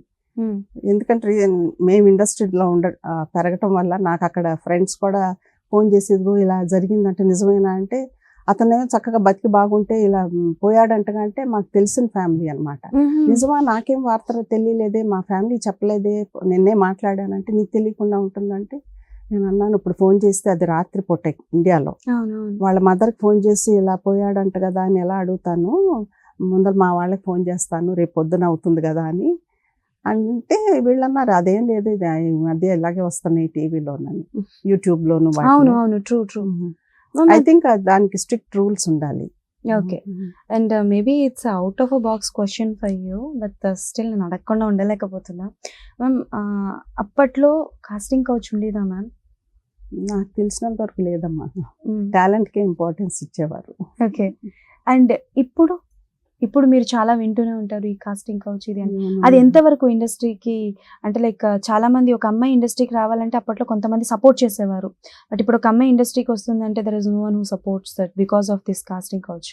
సో రాబోయే అమ్మాయిలకు అది ఆ రెస్పాన్సిబిలిటీ రెండు వైపులా ఉంటుందమ్మా. ఇప్పుడు సపోజింగ్ డైరెక్టర్ హీ వాంట్ అమ్మాయిని ఏమైనా అడ్వాంటేజ్ తీసుకోవాలంటే కాస్టింగ్ కౌచ్ వాడాడు అని అనుకోవచ్చు, కానీ అమ్మాయి కూడా she doesn't have to stoop కదా. అంత డెస్పరేట్ ఎందుకు రోల్ యాక్ట్ చేయాలని, గౌరవంగా ఏదైనా వేరే జాబ్ చేసుకోవచ్చు కదా. బట్ యాక్టింగ్ అనేది సంథింగ్ ఇస్ దట్ కదా. ఎవరైనా చూసారా మ్యామ్ అలా డెస్పరేట్ గా యాక్టింగ్ కోసం? అంటే లైక్ మరీ నేను కాస్టింగ్ అని చెప్పను కానీ డూ ఆర్ డై అనే టైప్ ఎవరినైనా చూసారా? నాకు తెలియదమ్మా, ఆర్టిస్ట్ నాకు అసలు ఇంట్రెస్ట్ లేదు దాని జోలికి పోను. సో అందులో నేను ఈ కంట్రీ నుంచి వెళ్ళిపోయి 53-54 ఇయర్స్ అయిపోయింది, అందుకని నాకు అసలు ఏమి నాలెడ్జ్ లేదు. Okay. So you are zero knowledge about movies. అది నువ్వు పర్సనల్ వాటి గురించి పట్టించుకోను. మీరు మొత్తం అంటే like you are busy with your works. Ma'am free టైంలో ఏం చేస్తుంటారు? What you want to do? నాకు మ్యూజిక్ ఇష్టం. ఇంట్లో ఉన్నంతసేపు మ్యూజిక్ వాయిస్ అదే ప్లే చేస్తూ ఉంటాను. పాడతారా? అదొక డ్రీమ్ అన్ఫుల్ఫిల్డ్. అవునా? ఇప్పుడు మనం ఫుల్ఫిల్ చేసేద్దాం. ఒక పాట ఏదైనా పాడతారా? లేదమ్మా, పాడిపోతారు. చెన్నైలో పెరిగేప్పుడు అంటే అక్కడ బాగా కల్చరల్ వాటికి చాలా ఇంపార్టెన్స్ ఇస్తారు. ప్రతి ఈవినింగ్ అయితే ప్రతి ఇంటి నుంచి ఏదో సంగీతమో డాన్స్ బీట్స్ ఏయో వినపడుతూ ఉండేది. క్లాసికల్ డాన్స్ నేర్చుకునేవారు ఆడపిల్లలు. నేను అది నేర్చుకోలేదు, ఎప్పుడు ఇంట్రెస్ట్ లేదు, కానీ ఇప్పుడు అనిపిస్తుంది నేర్చుకుని ఉంటే సంగీతం బాగుండేది. ఎందుకంటే పాడతాం, మనకి ప్లెజర్ ఉంటుంది, వేరే వాళ్ళకి కూడా ప్లెజర్ ఇస్తాం. కాకపోతే ఏంటంటే డాన్స్ నాకు తోయట్లేదు కదా అని డాన్స్ చేసేయలేం కదా. ఓకే. సో అంటే లైక్ చాలా విషయాలు తెలుస్తున్నాయి మెల్లిమెల్లిగా. అండ్ మ్యామ్ మీరు అంటే లైక్ ఈ జనరేషన్ లో మీ ఫేవరెట్ హీరో ఎవరు? అంటే సినిమాలు చూసేది చాలా తక్కువ, బట్ కొద్దో గొప్ప సినిమాలు చూస్తుంటారు కదా, మీకు బాగా నచ్చిన హీరో? అంటే ఎవరికి వాళ్ళు బాగా చేసినట్టు ఉంటారమ్మా. ఇష్టపడే ఎవరు సినిమాలు చూడడానికి ఇష్టపడతారు? ఐ డోంట్ థింక్ అలా కాదనుకుంటా. ఆ సినిమా గురించి విని ఆ కథ నచ్చితేనే చూస్తాను. అవునా? మీరు అలా అదే చెప్పా కదా, సీతారామం అని, ఆ టైప్ ఆఫ్ మూవీస్ నాకు ఇష్టం అనమాట. అందుకని ఇప్పుడు నాగార్జున ఉన్నాడు అనుకో, నాకు చాలా నచ్చుతాడు. చిన్నప్పటి నుంచి తెలిసినాడు కూడా. అలాగే ఇప్పుడు వెంకటేష్ ఉన్నాడు, వెంకటేష్ సినిమాలు కూడా నాకు ఇష్టమే. శ్రీకాంత్ అని, ఎవరికి వాళ్ళు కొన్ని సినిమాలు చాలా బాగా చేశారు. అంటే చాలా వరకు బాగానే ఆడేయి, కాకపోతే కొన్ని నా టైప్ ఆఫ్ మూవీస్ అనమాట. ఇప్పుడు నాగార్జున అంటే మన్మధుడు ఉందనుకో, అది బాగుంటుంది. ఇంకా ఇప్పుడు మహేష్ బాబు ఉన్నాడు అనుకో, అతను వేసిన సినిమా ఏదో నా పేర్లు గుర్తు రావు కానీ అది బాగుంటుంది. వెంకటేష్ వేసిన సినిమాలు కానీ. సో ఆల్మోస్ట్ ఇప్పుడు ట్రెండింగ్ లో ఉన్న వాళ్ళందరినీ కూడా ఫాలో అవుతున్నారు. ఓకే. సో మ్యామ్ అప్కమింగ్ రాబోయే ప్రొడ్యూసర్స్ కి కానీ, డైరెక్టర్స్ కి కానీ, యాక్టర్స్ కి కానీ మీరేం చెప్పాలనుకుంటున్నారు? వాట్ కైండ్ ఆఫ్ ఎథిక్స్ వాళ్ళు ఫాలో అయితే లైఫ్ లో సక్సెస్ అవుతారు అనుకుంటున్నారు? అదే నువ్వు అన్నావు కదా ఇందాక కాస్టింగ్ కౌచ్ అని, అది ఉంటుంది, నువ్వు అడిగావు కాబట్టి అదొకటి ఎలిమినేట్ చేసేయాలి. గౌరవించాలి ఆడపిల్లల్ని, షుడ్ంట్ యూజ్ దెమ్ అంటే జస్ట్ ప్లెజర్ కోసం. అది ఒకటి.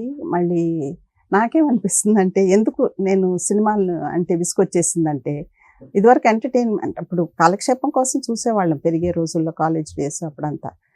రాను రాను రీసెంట్ ఇయర్స్లో మేబీ నేను ఓల్డ్ ఫ్యాషన్ ఏమో కానీ రీసెంట్ ఇయర్స్ ఏమవుతుందంటే ఈ డైరెక్టర్స్ ఏదైనా డిఫరెంట్గా చేద్దామని అనుకుంటారు కానీ అందరు అదే ట్రెండ్ ఫాలో, అది హిట్ అయింది అనుకో. ఇప్పుడు నాకేమనిపిస్తుందంటే ఇప్పుడు అబ్బాయి hero heroine they fall in love, డేట్కి వెళ్తారు.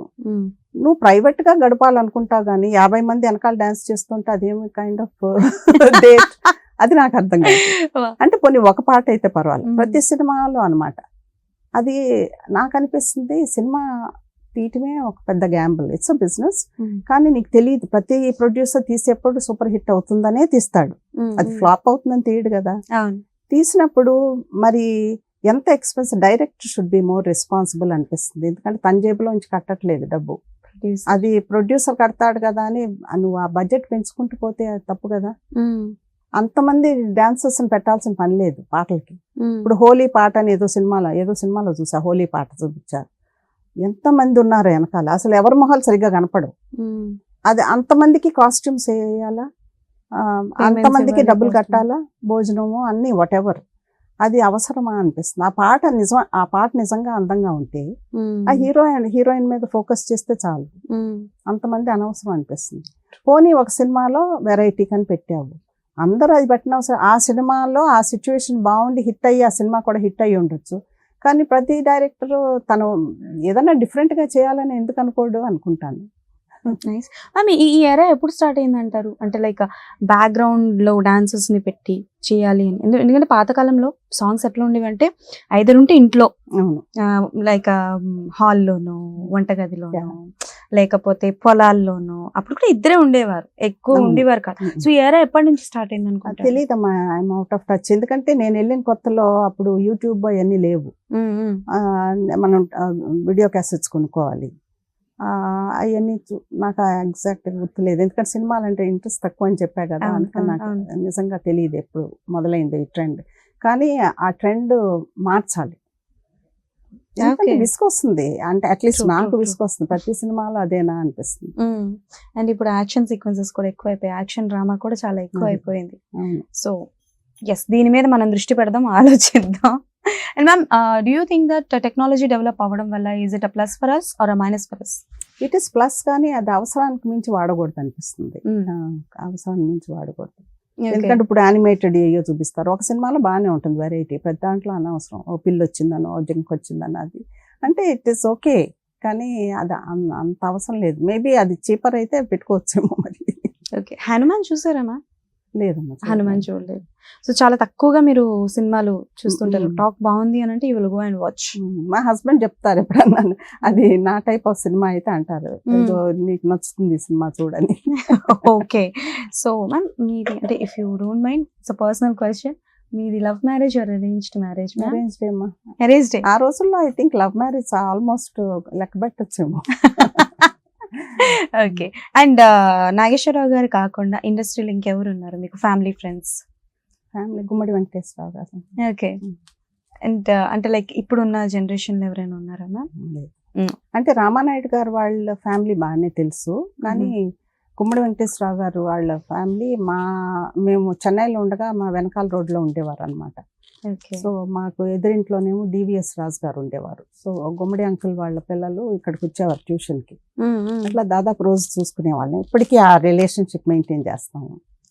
కోర్స్ నాయసాన్న అంటే నాన్నగారు ఆయన సినిమాల్లోకి వెళ్ళే ముందర నుంచి తెలుసు ఆయన, ఇద్దరు వాళ్ళు పోయే వరకు బాగుంది ఆ రిలేషన్షిప్. ఓకే, ఇప్పుడు ప్రెసెంట్ జనరేషన్ లో చూసుకుంటే మీరు ఇంటర్వ్యూస్ చూస్తూ ఉంటారా మ్యామ్ జనరల్ గా?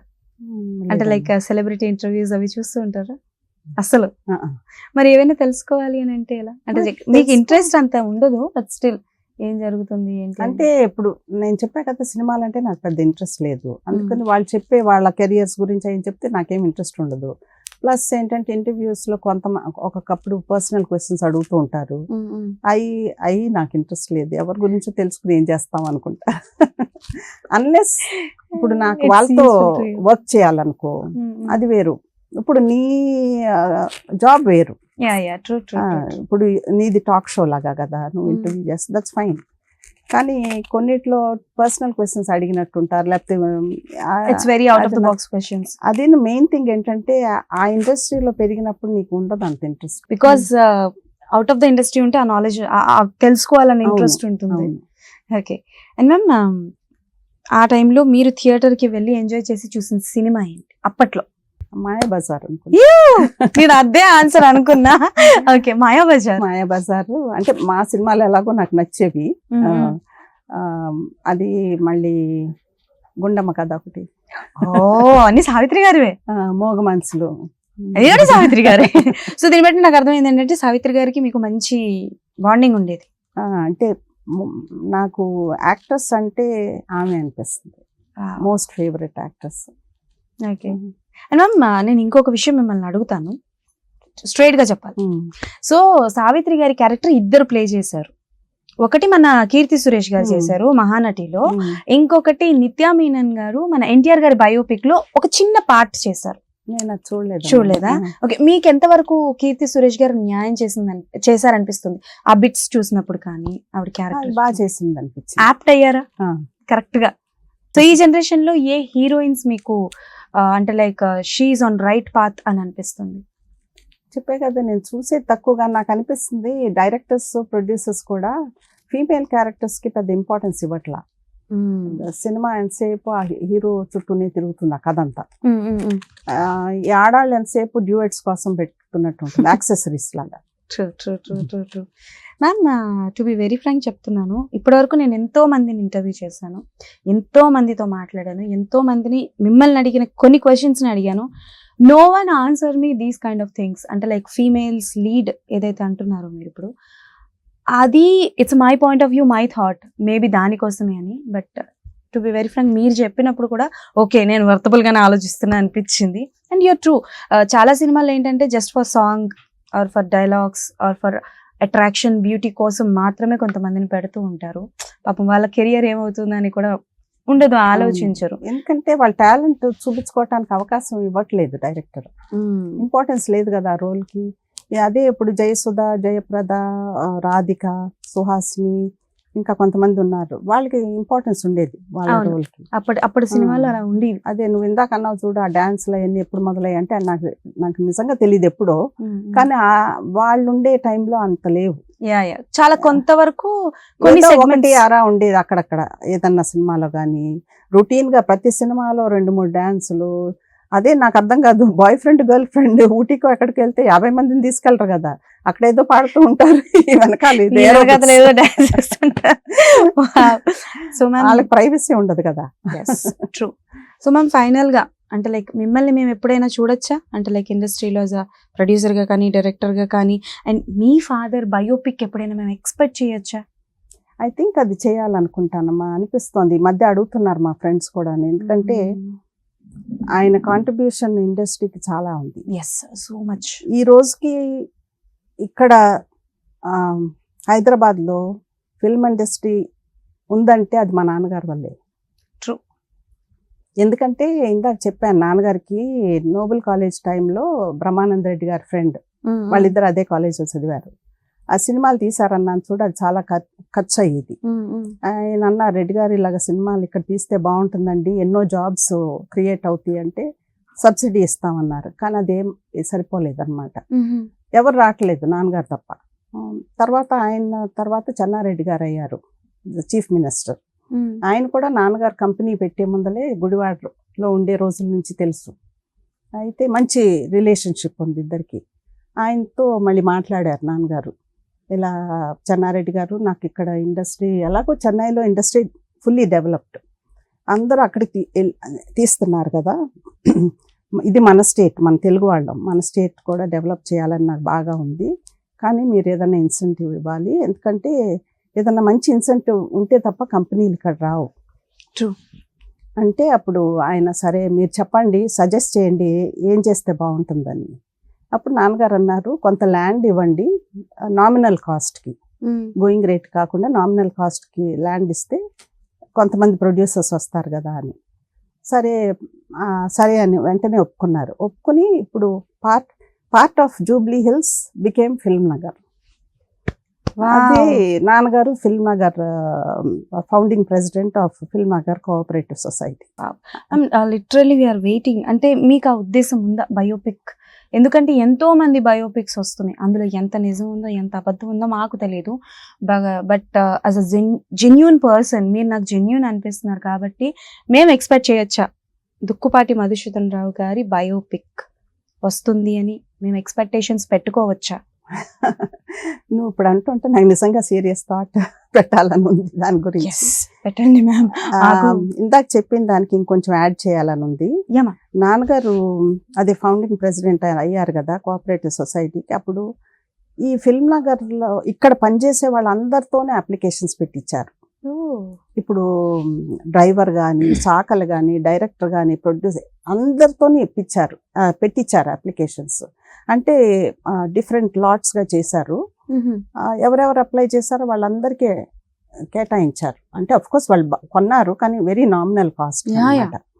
ఇప్పుడు ఈ రోజుకి అంటే నాన్నగారు ఉంటే చెప్పనిచ్చేవారు కదా, ఆయన చాలా లో ప్రొఫైల్ మెయింటైన్ చేసేవారు. మమ్మల్ని కూడా అలా అనేవారు, మన తెర వెనకాలలో మన మీదకి అటెన్షన్ ఉండకూడదు. అందుకని కాకపోతే మేము 5 సిబ్లింగ్స్ అనమాట. నాకు అనిపిస్తుంది అవకాశం వచ్చినప్పుడు, ఎందుకంటే అందరూ క్రెడిట్ తీసుకుంటూ ఉంటే అది రాంగ్ అనిపిస్తుంది. ఇండస్ట్రీ వచ్చిందంటే ఇది కేవలం మా నాన్నగారి గురించి. ఇప్పుడు ఇంతమంది ప్రొడ్యూసర్స్, డైరెక్టర్స్, యాక్టర్స్ అందరూ ఉన్నారు, ఎవరు అది గుర్తుపెట్టుకోవట్లేదే. దుక్కుపాటి మధుసూదన్ రావు గారి వల్ల ఇండస్ట్రీ ఇక్కడికి వచ్చిందని, ఇంతమంది స్టూడియోస్ కట్టారు, ఎవరు అది ఆలోచించరే. ఎందుకు చెప్తున్నానంటేనమ్మా, ఎవరో సజెస్ట్ చేశారు దుక్కుపాటి మధుసూదన్ రావు గారి స్టాచ్యూ, ఆయన పెద్ద ప్రొడ్యూసర్, వెరీ సక్సెస్ఫుల్, ఇన్ఫ్లుయెన్షియల్ అవన్నీ, ఆయన స్టాచ్యూ ఇక్కడ పెడితే బాగుంటుంది కదా అని నా దగ్గరికి వచ్చి అన్నారు. అంటే మీరు కూడా ఊరినే ఇంట్రెస్ట్ చూపించండి అని. అయితే నాకు ఎగ్జాక్ట్గా గుర్తులేదు ఏ మనిషి అన్నారో కానీ, మా ఫ్యామిలీ కనుక డబ్బు ఇస్తే పెడతామన్నారంట. మా ఫ్యామిలీ ఎందుకు ఇవ్వాలి మా నాన్నగారిని గుర్తించుకోవటానికి? అలా అయితే పెద్ద కోటే కట్టేవాళ్ళం కదా దుక్కుపాటి మధుసూదన్ రావు గారి పేరున. I thought that was very insulting. ఇండస్ట్రీని తీసుకొచ్చిన ఆయనకి లిటరలీ అంటే ఆ పెయిన్ తెలుస్తుంది మ్యామ్ మీరు మాట్లాడుతున్నారు. అందులో ఏంటంటే ఇప్పుడు నీలం సంజీవ్ రెడ్డి గారు ప్రెసిడెంట్ ఆఫ్ ఇండియా, కాసు బ్రహ్మానంద రెడ్డి గారు చీఫ్ మినిస్టర్, గవర్నర్గా యాక్ట్ చేశారు. చెన్నారెడ్డి గారు చీఫ్ మినిస్టర్, గవర్నర్గా యాక్ట్ చేశారు. చాలామంది చీఫ్ మినిస్టర్స్ అందరూ నాన్నగారు పర్సనల్గా తెలుసు. కానీ మా నాన్నగారిలో గొప్పతనం ఏంటంటే ఆ పర్సనల్ రిలేషన్షిప్ ఎప్పుడు వాడుకోలేదు, ₹1 సంపాదిస్తాను కూడా. నిజంగా ఈరోజు లేరు కానీ ఉన్నా లేకపోయినా ఎప్పుడు ఆయన మాతోనే ఉంటారు. సో డెఫినెట్లీ ఆయన బయోపిక్ కోసం వీఆర్ ఈగర్లీ వెయిటింగ్ మ్యామ్. ఎందుకంటే ఇప్పుడు పూలరంగడు 100 days సెలబ్రేషన్కి రాజేంద్ర కుమార్గా ఇన్వైట్ చేశారు చీఫ్ గెస్ట్గా. ఆయన వచ్చారనమాట. అయితే నిజాం క్లబ్లో లంచ్ అయింది 100 days సెలబ్రేషన్ అయినాక. ఈవినింగ్ ఏమో సారథి స్టూడియోస్లో ఫంక్షన్ పెట్టారు. రాజేంద్ర కుమార్కి బాగా నచ్చింది ఆ సినిమా పూలరంగడు. అది హిందీలో తీయమని ఒకటే గొడవ నాన్నగారిని, మీరు తీయండి నేను వేస్తానని. నాన్నగారు అన్నారు, లేదు మీ ఇండస్ట్రీలో డిసిప్లిన్ లేదు, టైంకి అవ్వవు పనులు అయ్యాను, నేను బడ్జెట్ ఇక్కడ నుంచి వచ్చి ఇక్కడేమో నాకు everything is under my control, అక్కడికి వచ్చి అవన్నీ చేయాలని లేదు. అది పెద్ద మార్కెట్ కూడా కదా, రిస్క్ కూడా ఎక్కువ ఉంటుంది. ఈ తెలుగులో బాగుందని అది హిందీలో తప్పకుండా బాగుంటుందని గ్యారంటీ ఏంటి అని నమ్మలేం. అయితే ఆయన అన్నారు నేను పార్ట్నర్గా ఉంటానని. అప్పుడు కూడా ఒప్పుకోలేదన్నమాట. మళ్ళీ వెలుగు నీడలు తీసినప్పుడు ఉత్తమ్ కుమార్ బెంగాలీ యాక్టర్ కదా, Velugu Needalu was based on the Bengali novel. ఆయనకి బాగా తీయాలని, నాన్నగారికి బెంగాల్ కనెక్షన్ ఉంది, ఇద్దరు మిత్రులు కూడా బేస్డ్ ఆన్ బెంగాలీ నావల్. అయితే అది తీయండి మీరు, నేను హిందీ సినిమాల్లో వేయాలని ఉంది నాకు బాగా. అంటే ఆయన చాలా popular and successful actor in Bengal cinema. అయితే నాన్నగారు అప్పుడు కూడా ఒప్పుకోలే. తర్వాత ఆయనే తీశారు చోటీసీ ములాఖాత్ అని. ఐ థింక్ వెలుగు నీళ్ళు కాదమ్మా, ఐ థింక్ మాంగళ్య బలం అనుకుంటా. ఐఎమ్ సారీ అది మాంగళ్య బలం. కానీ అది అంత బాగా ఆడలేదు, అంటే వీళ్ళు హిందీ వాళ్ళు రిసీవ్ చేసుకోలేదు అంత బాగా. అయితే ఆయన అదే ఫోన్ చేసి అన్నారు నాన్నగారితో, మీరు తీసుంటే బాగుండేదేమోనని. చెప్పలేములే, అదే నాన్నగారు అన్నారు, నేను తీసుంటే నేను బాధపడేవాడిని, నువ్వు బాధపడేవాడిని, సో బాధ ఏదో ఇప్పుడు ఒక్కలే పడుతున్నా. అంటే నువ్వు నా మీద కాన్ఫిడెన్స్ పెట్టి తీయమన్నప్పుడు I would have disappointed you. True true. So ma'am, ఇందాక మనం మాట్లాడుకున్నప్పుడు మీరు చెప్పింది ఏంటంటే దుక్కుపాటి మధుసూదనరావు గారికి very down to earth and అంటే ఎక్కువగా బయటికి రారు, తను చేసిన మంచి పనులు చెప్పరు అని అయితే అన్నారు కదా. మరి ఈ సన్మానాల గురించి అండ్ అంటే లైక్ చాలా వరకు సన్మానాలు, మంచి మంచి అవార్డ్స్ కూడా వచ్చాయి. ఆయన చేసిన మంచి పనులకి చాలా మంది సన్మానాలు కూడా చేస్తూ ఉంటారు కదా. సో వాటి మీద అభిప్రాయం ఎలా ఉండేది ఆయనకి, ఏంటి? అంటే ఆయన చెప్పే కదా ఇందాక, చాలా లో ప్రొఫైల్ మెయింటైన్ చేసేవారు, పెద్ద అటెన్షన్ ఇష్టం ఉండేది కదా ఆయనకి. ఒకసారి మమ్మల్ని విజిట్ చేయడానికి 1977లో యుఎస్ వచ్చారు. అప్పుడు మా అన్నను మా చెల్లి యుఎస్లో ఉండేవారు అనమాట. అన్న న్యూయార్క్లో ఉండేవాడు. సో అన్న దగ్గర నుంచి మా దగ్గరికి వచ్చారు మిషిగన్కి.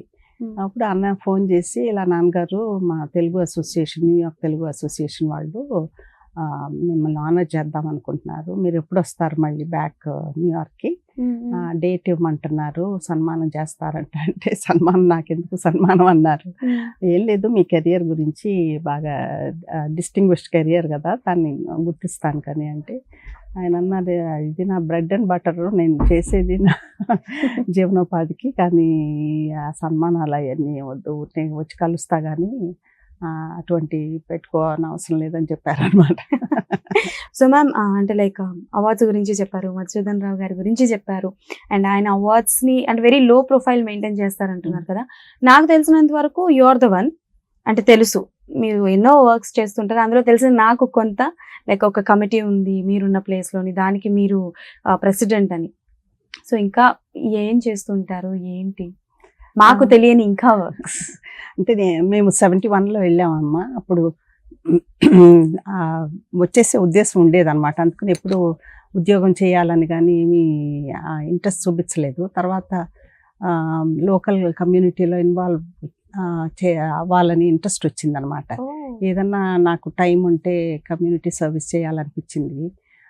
అనుకోకుండా నేను మా నేబర్ అమెరికన్, వాళ్ళ హస్బెండ్ కూడా మా హస్బెండ్ కొలీగ్ అనమాట, తను చెప్పింది ఇలాగా మెడికల్ అసోసియేషన్ అలయన్స్ అని ఉంది, the spouses of the physicians, మన కమ్యూనిటీలో డిఫరెంట్ ప్రాజెక్ట్స్ చేస్తూ ఉంటామని. సో అట్లా నేను ఆ ఆర్గనైజేషన్లో చేరాను అనమాట. చేరి నాకు మొదట్లో టైం ఉండేది కాదు, అందుకని అప్పటికే నేను మా పిల్లల స్కూల్లో వాలంటీర్ చేసేదాన్ని టీచర్గా. వెళ్ళి టీచర్ అసిస్టెంట్గా పనిచేసేదాన్ని అనమాట, వాలంటీర్గా. వాలంటీర్గా స్కూల్లో పనిచేసేదాన్ని. అందుకని ఇన్ని యాక్టివిటీస్ చేయాలంటే వేరే కారు ఉండాలి, మాకు ఒకే కారు ఉండేదన్నమాట ఆ రోజుల్లో. తర్వాత ఇంకో కారు కొనటం జరిగింది. గాట్ యాక్టివ్, బోర్డ్ మెంబర్ని అయ్యాను, డిఫరెంట్ కెపాసిటీస్లో పనిచేశాను. తర్వాత కౌంటీ ప్రెసిడెంట్గా ఎలక్ట్ అయ్యాను అనమాట. అంటే ఇక్కడ మన డిస్ట్రిక్ట్ అంటారు చూడు, అట్లాగా. తర్వాత ఏమో 4 ఏళ్ళ తర్వాత స్టేట్ ప్రెసిడెంట్ అయ్యాను. ఫస్ట్ అదే తెలుగు అమ్మాయిని అనమాట ప్రెసిడెంట్. ఇండియన్ యుఎస్ లో ఇండియన్ అమ్మాయి హడావిడి. అంటే 900 మెంబర్స్ ఉండేవారు అనమాట. స్టేట్లో డిఫరెంట్ డిస్ట్రిక్ట్స్కి వెళ్ళి అన్ని ఓవర్సీ చేసేవాళ్ళం అనమాట. వాళ్ళ యాక్టివిటీస్ అవన్నీ different counties, different community service చేస్తూ ఉంటారు.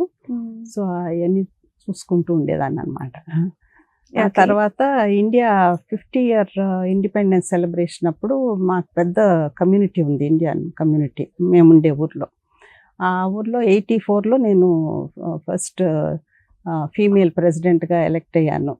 India club of greater flint అనేవాళ్ళు ఆ రోజుల్లో, 84లో.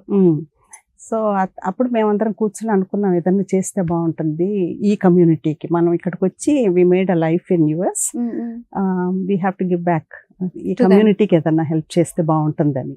అప్పుడు ఇండియా స్కాలర్షిప్ ఫండ్ అని పెడితే బాగుంటుంది అని అందరం డబ్బులు కలెక్ట్ చేసుకుని కమ్యూనిటీ ఫౌండేషన్ అని ఉంటుంది, అక్కడ పెట్టామన్నమాట ఆ ఫండ్. దాంట్లోంచి వచ్చిన ఇంట్రెస్ట్తో యూనివర్సిటీ ఆఫ్ మిషిగన్ క్యాంపస్ మాకు ఫ్లింట్లో కూడా ఉంది.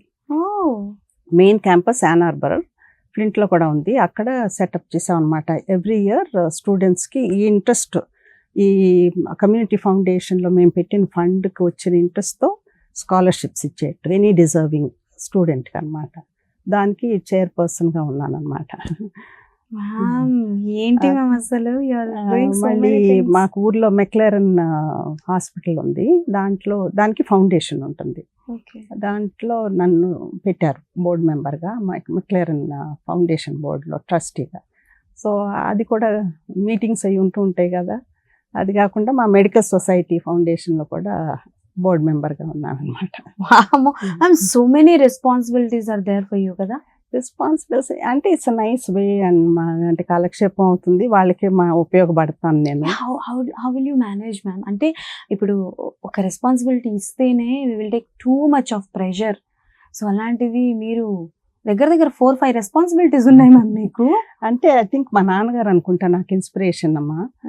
ఎందుకంటే ఆయన బాగా బిజీగా ఉండే రోజుల్లో ఆయన చదివింది నోబెల్ కాలేజ్ అని చెప్పా కదా మచిలీపట్నంలో.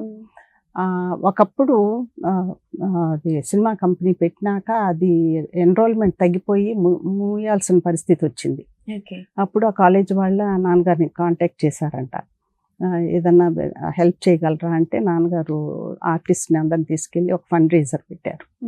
దాంతో చాలా బాగా హెల్ప్ అయిందనమాట. అది ఏమైందంటే వాళ్ళు చాలా గ్రేట్ఫుల్గా ఉండేవారు. నాన్నగారు పోయారని టిక్కర్ అన్ని ఛానల్స్లో పెట్టారు, తెల్లవారుజామున పోయారని. తెలియగానే నోబెల్ కాలేజ్ వాళ్ళు మాకు ఫోన్ చేశారు. ఫోన్ చేసి మధుసూదన్ రావు గారు ఈరోజు మా కాలేజ్ ఇలా నడుస్తుందంటే ఆయన వల్ల, లేకపోతే ఎప్పుడో మూతపడేది. మేము ఇప్పుడు కొత్త బ్లాక్ కడుతున్నాము, ఆయన పేరు పెట్టాలనుకుంటున్నాము అంటే నేను అడిగాను, అంటే ఊరిని ఏంటండి ఆ బ్లాక్ దేని గురించి అంటే అది జువాలజీ బ్లాక్ అంటే నేను అన్నాను మా నాన్నగారు ఆర్ట్స్ స్టూడెంట్ కదండి అన్నాను. అంటే మాకు ఆర్ట్స్ లేదమ్మా, ఏదైతే ఏమైంది మధుసూదన్ రావు గారి పేరు నిలిచిపోతుంది. నేను చదివాను మ్యామ్. సో సపరేట్ ఒక బ్లాకే ఆయనకి డెడికేట్ చేస్తూ ఇచ్చారు అని చెప్పి అది మాకు గర్వకారణంగా ఉంటుంది. ఎందుకంటే ఆయన కాలేజ్ వాళ్ళు ఆయన గుర్తించారు కదా, అది గుర్తుపెట్టుకున్నారు, గుర్తించారు కదా అని అది బాగా గర్వంగా అనిపిస్తుంది. So ma'am, Telugu film industry రావడానికి మెయిన్ రీజన్ మధుసూదన్ రావు గారు. అందరికీ తెలుసు, కానీ గుర్తు పెట్టుకున్నది గమనించింది కొంతమంది, యాజ్ మనం ఇందాక మాట్లాడుకున్నట్టే. కానీ ఇప్పుడు ఎంతవరకు మధుసూదన్ రావు గారి ఫ్యామిలీలో ఇండస్ట్రీలో ఉన్నారు అంటే లైక్ దుక్కుపాటి మధుసూదన్ రావు గారు అనగానే కొన్ని సినిమాలు, ఆయన చేసే కొన్ని మంచి పనులు గుర్తొస్తాయి. ఇప్పుడు కూడా స్టిల్ ఆ ఫ్యామిలీ నుంచి ఎవరైనా ఇండస్ట్రీలో ఉన్నారా, సర్వైవ్ అవుతున్నారా? బికాస్ మీరు you're not from the industry, మీరు completely out of the industry, but still you're అంటే లైక్ యూఆర్ సంథింగ్ డిఫరెంట్ జానర్లో ఉన్నారు. సో అలా ఎవరైనా ఉన్నారా ఇండస్ట్రీలో? మేము 5 అనమాట. మా అన్న పెద్ద, అందరిలోకి పెద్ద, తర్వాత మేము 4 ఆడపిల్లలు. నాన్నగారు యాక్టివ్గా సినిమా తీసే రోజుల్లో సెపరేట్ కంపెనీ ఒకటి పెట్టారు, అన్నపూర్ణ పిక్చర్స్ ప్రైవేట్ లిమిటెడ్ కాకుండా అన్నపూర్ణ ఆర్ట్ ఫిల్మ్స్ అని పెట్టారు. అది మా సొంత ఫ్యామిలీ ఉన్నామన్నమాట దాంట్లో పార్ట్నర్స్గా. నాన్నగారు అన్నపూర్ణ పిక్చర్స్ తీసేప్పుడు కూడా మా 2 అక్కల హస్బెండ్స్, నాకు 2 అక్కలు ఒక చెల్లి, 2 అక్కల హస్బెండ్స్ అసోసియేట్ ప్రొడ్యూసర్స్గా ఉండేవారు. పెద్ద అక్క చెన్నైలో ఉండేది, ఆ ఆఫీస్ ఆయన చూసుకునేవారు ఆ బావగారు. 2 అక్క వాళ్ళు హైదరాబాద్లో ఉండేవారు, ఇక్కడ ఆఫీస్ 2వ బావగారు చూసుకునేవారు అనమాట. తర్వాత నాన్నగారు రిటైర్ అయిపోయారు సినిమా ప్రొడక్షన్ నుంచి. అప్పుడు పెద్ద బావగారు సొంత కంపెనీ పెట్టారు, శ్రీలలిత మూవీస్ అని. ఆయన కొన్ని సినిమాలు తీశారనమాట. వాళ్ళు అదే బావగారు తీశారు, తర్వాత ఆయన కూడా రిటైర్ అయిపోయారు. మా హస్బెండ్ ఏమో అదే సినిమా ఇంట్రెస్ట్ ఉండి ఆయనను ఇంకో 4 పార్ట్నర్స్, 5 అక్కడ ఫిజిషియన్స్ అనమాట, ప్రాక్టీసింగ్ ఫిజిషియన్స్, 5 కలిపి ఒక సినిమా తీశారు. ఎలా మ్యామ్ అసలు? అంటే like your father is belonging to film industry, interest ఉంటే మీకు ఉండాలి, మీ హస్బెండ్ గారికి ఎలా వచ్చింది? సినిమా ఇంట్రెస్ట్ లేని ఎవరు ఉంటారమ్మా, అది మెయిన్ ఎంటర్టైన్మెంట్ కదా. అవును, ఎవరుంటారో 5 పార్ట్నర్స్ కి ఎంత ఇంట్రెస్ట్ లేకపోతే వాళ్ళు కష్టపడి సంపాదిస్తూ టైం చూసుకుని ఒక ఉబలాటం తీర్చుకున్నారు ఒక సినిమా తీసి. That was a success ma'am. అంత కొంచెం డిసప్పాయింటింగ్ రన్ అమ్మ దానికి. అది ఒక రకంగా బ్లెస్సింగ్ ఏమో అనిపిస్తుంది నాకు, ఎందుకంటే ఇప్పుడు అది బాగా హిట్ అయితే వాళ్ళు ఇంకా కంటిన్యూ చేసేవారు. సినిమాలో ఇట్ సెల్ఫ్ గ్యాంబుల్ కదా. ఒకటి హిట్ అయిందని తర్వాత హిట్ అవుతుందని గ్యారంటీ లేదు. జవహర్ లాల్ ఈ మ్యామ్ సంథింగ్ డిఫరెంట్ గా ఉంది పేరు అసలు. ఏంటి ఆయన కూడా ఉద్యమవాద? ఉద్యమవాది కాదేమో కానీ busy practitioner. Internal medicine and paediatrics practice చేస్తారు. ఇప్పుడు ఫ్యూ ఇయర్స్ నుంచి పార్ట్ టైమే చేస్తున్నారు. పూర్తిగా రిటైర్ అయితే బోర్ పడుతుంది కదా అనుకుని ఫోర్త్ జనరేషన్ పేషెంట్స్ చూస్తున్నారు. వాళ్ళు ఒప్పుకోవట్లేదు డాక్టర్ రిటైర్ అవడం. ఓకే. సో మ్యామ్ అంటే లైక్ మీ పర్సనల్ లైఫ్ ఎలా ఉంటుంది ma'am? You're very busy with your works, personal works, you have such responsibilities and at the same time అంటే లైక్ మీ హస్బెండ్ గారిని మీ పిల్లల్ని కూడా చూసుకోవాలి మీరు. సో ఎలా ఉంటుంది personal life ma'am? Personal life అంటే 2 పిల్లలమ్మ నాకు, ఒక బాబు ఒక పాప. వాళ్ళిద్దరూ ఇప్పుడు అఫ్ కోర్స్ అడల్ట్స్ అనుకో. వాళ్ళు చిన్నప్పుడేమో వాళ్ళ స్కూల్లో వాలంటీర్ చేసేదాన్ని అన్నాను కదా. తర్వాత లోకల్ పబ్లిక్ లైబ్రరీలో నాకు బుక్స్ అంటే ఇంట్రెస్ట్. సో లైబ్రరీలో అప్పుడప్పుడు వర్క్ చేసేదాన్ని. వీళ్ళిద్దరు గ్రాడ్యుయేట్ అయిపోయినాక బాబేమో మెడికల్ స్కూల్కి వెళ్ళాడు. వెళ్ళి పాప కూడా మెడికల్ స్కూల్కి వెళ్ళింది. ఇద్దరు డాక్టర్స్. కాకపోతే బాబేమో మెడిసిన్ ప్రాక్టీస్ చేయట్లా, తను ఆటో బిజినెస్ చేస్తున్నాడు ఆయన డిఫరెంట్ గా వెళ్దాం అనుకున్నారు. అదే నేను అడిగాను, ఎందుకు నువ్వు ఆటో బిజినెస్కి వెళ్దాం అనుకున్నావు అంటేను, అమ్మ డాక్టర్గా నేను చాలా డబ్బు సంపాదించగలను కానీ దాంట్లో ప్యాషన్ లేదు అంటే. అది రెసిడెన్సీ చేస్తుండగా, రేడియాలజీ రెసిడెన్సీ చేస్తుండగా తనకి fully paid scholarship in MBA కూడా ఉంది. అప్పుడు వచ్చినట్టుంది ఈ ఐడియా బిజినెస్ చేయాలని. అయితే అన్నాడమ్మా, నేనన్నా మరి ముందలే దీంట్లోకి వెళ్ళిపోయే పని కదా అంటే, బహుశా అనుకున్నాడేమో మా ఫ్యామిలీలో డాక్టర్స్ ఎక్కువ మంది అనమాట, దట్ ఈస్ ఎక్స్పెక్టెడ్ అనుకుని ఉంటాడు. నాన్నగారు డాక్టర్ అవ్వనందుకు మాకు ఇప్పుడు 13 డాక్టర్స్ ఉన్నారు మా మొత్తం క్లాన్ లో. నేను ఇంకా అదే అడుగుదాం అనుకుంటున్నాను, ఆయన చేయలేనిది ఆయన అవ్వలేనిది మీరు చేశారేమో అని చెప్పి. అదే డిఫరెంట్ 2 generations లో కలిపి 13 డాక్టర్స్ ఉన్నారు. 13 డాక్టర్స్ ఆల్మోస్ట్ అందరూ మీ హౌస్ లోనే ఉంటారు అనుకుంటారు కదా ma'am, all type of physicians. బాబేమో ఆటో ఇండస్ట్రీ, అదే ఆటో బిజినెస్ పెట్టుకున్నాడు. హై అండ్ కార్లు అమ్మి సర్వీస్ చేస్తాడు అనమాట. అన్నాడమ్మా, ఎవరితో చెప్పొద్దు ఇప్పుడేను, ఎందుకంటే ఇది పెద్ద గ్యాంబుల్, నాకే తెలీదు సక్సెస్ఫుల్ అవుతానో లేదో. ఒకవేళ ఫెయిల్ అయితే నాకు నా మెడికల్ డిగ్రీ ఉంది, I can go back to medicine. ఇది సక్సెస్ఫుల్ అయితే కంటిన్యూ అని. లక్కీలీ తనకి బాగానే సక్సెస్ఫుల్ అయ్యాడు. ఫస్ట్ ఇయర్లోనే తన గురించి ఒక ఆర్టికల్ వచ్చింది, క్రెయిన్స్ బిజినెస్ అని ఉంటుంది. Doctor speciality is caring for German cars అని ఒక పెద్ద రైటప్ వచ్చింది అతని గురించి అనమాట. సో మ్యామ్ అదేను BMW వాళ్ళు, నార్త్ అమెరికా వాళ్ళు తనకు ఫోల్డబుల్ బైసికల్ పంపించారు BMWది. అంటే ఇండిపెండెంట్లీ ఓన్డ్ బిజినెస్ లో అది చాలా పార్ట్స్ అమ్మారంట షార్ట్ టైంలో. అందుకని అక్కడ స్టేట్ లో ఉన్న మేనేజర్ వచ్చి గిఫ్ట్ ఇచ్చాడు అనమాట. పాప ఏమో న్యూరాలజిస్ట్. తను మెక్లెరన్ హాస్పిటల్ ఉంది లోకల్ గా, దాంట్లో స్ట్రోక్ ప్రోగ్రామ్ డైరెక్టర్ అనమాట. Okay. So ma'am well settle. నాకు ఒక డౌట్ ఏంటంటే, ఓకే, ఫిలిం ఇండస్ట్రీలో మీ ఫ్యామిలీకి సంబంధించి దుక్కుపాటి మధుసూదన్ రావు గారు పిల్లలకి సంబంధించి దర్ ఇస్ నో వన్ కదా. సో అంటే మన వాళ్ళకి కూడా ఎవరికి ఇంట్రెస్ట్ రాలేదా ఇండస్ట్రీకి రావాలి, ఇండస్ట్రీలో ఉండాలి అని? లేదమ్మా, ఎప్పుడు కూడా లేదు మ్యామ్. అది కంటిన్యూ స్టేబుల్ అయ్యి ఉంటే ఇట్ విల్ బి గుడ్ అన్నో కదా. ఏమోనమ్మా, కనుమరుగు అయిపోతున్నారన్న వర్డ్ మేబీ పెద్దది అవ్వచ్చు, బట్ స్టిల్ నిజమే అది. అంటే లైక్ ఈ జనరేషన్ లో చాలా తక్కువ మందికే తెలుసు. ఎందుకు చెప్పాలి అని అంటే, దుక్కుపాటి మధుసూదన్ రావు గారి గురించి తెలిసిన తర్వాత ఆయన హౌ అంటే లైక్ ఆయన ఎంత స్ట్రగుల్ పడ్డారు ఇండస్ట్రీని తీసుకురావడానికి, ఆయన పాత్ర ఏంటి అన్నది నాకు తెలిసింది. సో అలా అవ్వకుండా ఉండడానికి ఒకళ్ళు ఉంటే బాగుండు అని మీకు ఎప్పుడు అనిపించలేదు? అంటే ఆ లెగసీ కంటిన్యూ చేయటానికంటే అది అంటే చేయగలగాలి కదమ్మా. యాక్చువల్గా ఇప్పుడు నేను ట్రిపుల్ మేజర్ చేశాను, సైకాలజీ, ఫిలాసఫీ, సోషియాలజీ. సైకాలజీ అంటారు, పేరెంట్ కానీ ఫ్యామిలీ మెంబర్ చాలా సక్సెస్ఫుల్ అయితే ఆ పిల్లలు కనుక అదే సెలెక్ట్ చేసుకుంటే చాలా ప్రెషర్ ఉంటుందంట. అందరు కంపేర్ చేస్తూ ఉంటారు, ఓ మధుసూదన్ రావు గారు మనవరాల, మధుసూదన్ రావు కొడుక, ఆయన అంత పెద్ద సక్సెస్ఫుల్ ప్రొడ్యూసర్ అంటే అంత చేయగలగాలి కదా. వాళ్ళు కూడా స్ట్రెస్ ఫీల్ అవుతారు. ట్రూ. సో మ్యామ్ అంటే లైక్ మీ సిబ్లింగ్స్ వీళ్ళు కాకుండా ఇంకెవరైనా ఉన్నారా మ్యామ్? అంటే లైక్ అత్త, మామ? ఇండస్ట్రీలో నో వన్. సో ఓన్లీ మీ అక్క వాళ్ళ బావ గారు అంటే లైక్ హస్బెండ్స్ మాత్రమే ఉన్నారు. So they are also now retired. ఎందుకంటే మా అన్న డాక్టర్ అనమాట. తన 3 కొడుకుల్లో 2 డాక్టర్స్. మా చెల్లి హస్బెండ్ డాక్టర్, వాళ్ళిద్దరు పిల్లలు డాక్టర్స్. మొత్తం డాక్టర్స్ ఫ్యామిలీ. మా పెద్ద కొడుకు డాక్టర్, కోడలు డాక్టర్, అలా Okay. అన్నమాట. Ma'am one interesting thing Yeah. నేను విన్నాను, అది ఎంత నిజమో కాదో చెప్పండి. సో కేవీ రెడ్డి గారి గురించి, దొంగరాముడమ్మ. Dongaramudu, sorry. So Dongaramudu movie తీసే టైంలో ఫర్ ద ఫస్ట్ టైం ఆయన విజయవాహిని నుంచి బయటకు వచ్చారు. సో సమ్ పర్టికులర్ బడ్జెట్ అనుకున్నారు, ఆ బడ్జెట్ కన్నా కొంచెం ఎక్కువ అయింది, ఆయన రెమ్యునరేషన్ లో కట్ చేసుకున్నారు అవును, అని విన్నాను. అది ఎంతవరకు నిజము, అసలు ఏం జరిగింది? అది నిజమేనమ్మా. అనుకోకుండా బడ్జెట్ కొంచెం పెరిగింది అనమాట. ఎంత అనుకున్నారు, ఎంత అయింది? అంటే నాకు తెలిసి ఐ థింక్ ₹1,00,000 అనుకున్నట్టున్నారు, అది కొంచెం ఎక్కువైనట్టుంది. కానీ ఆ రోజుల్లో ఎంత డిసిప్లిన్, ఎంత రెస్పాన్సిబుల్గా ఫీల్ అయ్యేవారంటే ఆయన వల్ల పెరిగింది అని అనుకుని ఆయన రెమ్యునరేషన్ తగ్గించుకున్నారు.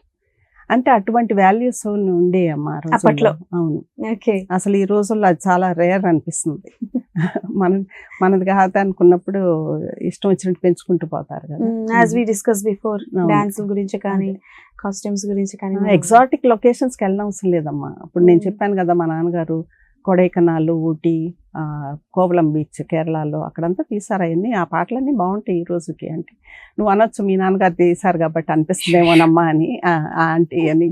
అంటే టు బి వెరీ ఆ పాట ఇప్పుడు 50 మంది ఉండను అసలు, ఆ పాట అందం పాటకుంటుంది. లొకేషన్ అంటే బీచ్ ఉంది, చెట్లు ఉన్నాయి, పువ్వులు ఉన్నాయి. నువ్వు ఎక్కడికో వెళ్ళాల్సి, సేషల్స్ వెళ్ళిన అవసరం లేదు, ఇంకెక్కడికో వెళ్ళిన అవసరం లేదు. True true true. And ma'am one thing, Shankar గారి గురించి చెప్పండి మ్యామ్. అదే నువ్వు ఇందాక అడిగావు కాలక్షేపానికి ఏం చేస్తారని. మ్యూజిక్ వింటానన్నా కదా. మాకు ఫ్యామిలీలో అందరికీ మ్యూజిక్ ఇష్టం అమ్మ. మా అమ్మకి నాన్నగారికి ఉండేది అదే, మా అందరికి 5th జనరేషన్ మ్యూజిక్ లవర్స్ ఉన్నారు. అయితే ఆ పాటలు వినేవాళ్ళం. హిందీ పాటలు కూడా బాగా ఇష్టం, ఎందుకంటే మేము చెన్నైలో ఉండగా తెలుగు పాటలు ఎక్కువ వినపడేది కాదు. ప్రోగ్రాంలో కొంచెం అరం పాటలు ఎక్కువ ప్రామినెన్స్ ఉండేది, తెలుగు రేడియో సిలోన్ ఉండేది, దాంట్లో ఎక్కువగా హిందీ పాటలు వినేవాళ్ళం. అట్లా బాగా ఇంట్రెస్ట్ వచ్చిందనమాట. తర్వాత నేను అదే మ్యూజిక్ వినేప్పుడు యూట్యూబ్లో పాటలు వింటూ ఉంటా కదా. అనుకోకుండా ఏమైందంటే ఫేస్బుక్లో మా వాలంటీర్ ఆర్గనైజేషన్కి ఫేస్బుక్ పేజ్ ఉంది. వాళ్ళు ఏమంటారంటే మన కమ్యూనిటీలో మనం ఏం చేసినా దాంట్లో పెడితే వేరే కమ్యూనిటీ వాళ్ళకి ఐడియాస్ రావచ్చు, అది వాళ్ళ కమ్యూనిటీలో కూడా చేయొచ్చు అని. అట్లా నేను ఫేస్బుక్ వచ్చాను. వచ్చి నాకేమైంది, మ్యూజిక్ ఇంట్రెస్ట్ వల్ల ఎవరో నన్ను యాడ్ చేశారు. శంకర్ జయకిషన్ ఫ్యాన్స్కి మ్యూజిక్ గ్రూప్ ఉంది, దాంట్లో నన్ను మెంబర్గా చేశారు. చేసినాక నేను దాంట్లో ఏంటంటే అడ్మిన్గా చేశారు నన్ను. రోజు ఒక పాట పెట్టి దాని గురించి ఫ్యూ లైన్స్ రాసేదాన్ని అనమాట. అది కొంచెం అది ఎవరి పిచ్చి వాళ్ళకి ఆనందం అంటారు కదా. రోజు I use to enjoy doing that అనమాట. అయితే ఒకరోజు అన్నా నా కో అడ్మిన్స్తో, మనం అందరం మ్యూజిక్ లవర్స్ అందరూ ఇంత ఎంజాయ్ చేస్తున్నాము మ్యూజిక్ ఫర్ ఫ్రీ, యూట్యూబ్ పెట్టుకోవటమే కదా. ఆ రోజుల్లో శంకర్ జయకిషన్ ఎంతో చేశారు కమ్యూనిటీకి. యాజ్ దేర్ ఫ్యాన్స్ మనం కూడా అది ఎమ్యులేట్ చేసుకుని మనం కూడా ఏదన్నా చేయొచ్చు కదా, why don't we start an organisation అన్నాను. అయితే ఒకళ్ళిద్దరు అది I don't think it's good idea అన్నారు, కానీ కొంతమంది బాగానే సపోర్ట్ చేశారు. సో అట్లా Shankar Jaikishan fans association international అని పెట్టాను. I'm the founder president. అంటే నేనేమనుకున్నానంటే గోల్డెన్ ఎరా మ్యూజిక్ అమ్మ slowly it is fading away. True ma'am. నాకు అనిపించింది ఇప్పుడు మేమందరం ఆ మ్యూజిక్ విని పెరిగి ఇష్టపడ్డాము. ప్రజెంట్ డే యూత్కి అసలు దాని గురించి తెలియదు. వీళ్ళందరూ ఎంతసేపు ఆర్డి బర్మన్, ఏఆర్ రెహమాన్ ఇవే వింటున్నారు, ఎందుకంటే అవే కదా అవైలబుల్. కానీ ఇదివరకు ఎలా ఉండేది, వాళ్ళకి ఎక్స్పోజర్ ఉండాలి. సో గోల్డెన్ ఎరా మ్యూజిక్ గురించి ఆర్గనైజేషన్ పెట్టాలనుకున్నా కానీ అందరి పేర్లు పెట్టలేను కదా. అన్ని మ్యూజిక్ డైరెక్టర్స్కి టాలెంట్ ఉండేది, కాకపోతే నా మోస్ట్ ఫేవరెట్ శంకర్ జయకిషన్, అందుకని ఆ పేరు పెట్టాను అనమాట. ఒక ఫ్యాన్ పేజ్ లో ఈవిడ్ని యాడ్ చేయడం వల్ల మొదలైంది ఇదంతా. Wow, that was really nice. అదేమో పెయిడ్ మెంబర్షిప్ అనమాట, 500 రూపీస్ యాన్యువల్ ఫీ. కావాలంటే ఇంకా ఎక్కువ కడితే లైఫ్ మెంబర్షిప్, ప్యాట్రన్ మెంబర్షిప్ అలా ఉంది.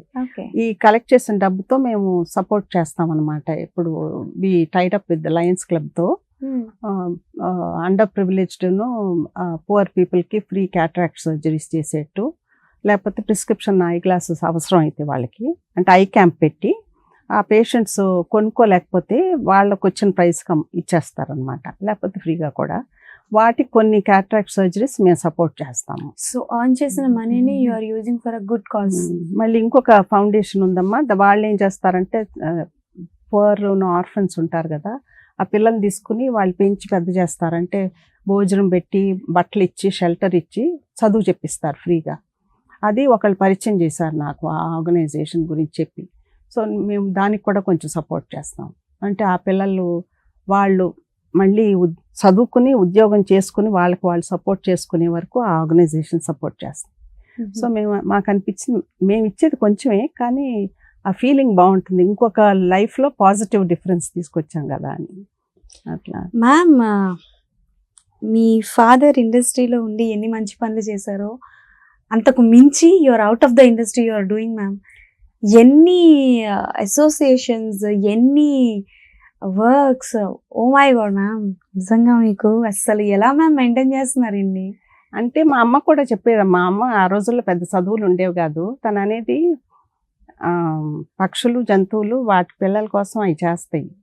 మనకి దేవుడు మనసు ఇచ్చాడు, బ్రెయిన్, అంటే మనకి థింకింగ్ పవర్ ఎక్కువ కదా, తోటి హ్యూమన్స్కి ఏదన్నా నీడీ హ్యూమన్కి చేయగలిగి చేయకపోతే అది మహాపాపం అనేది.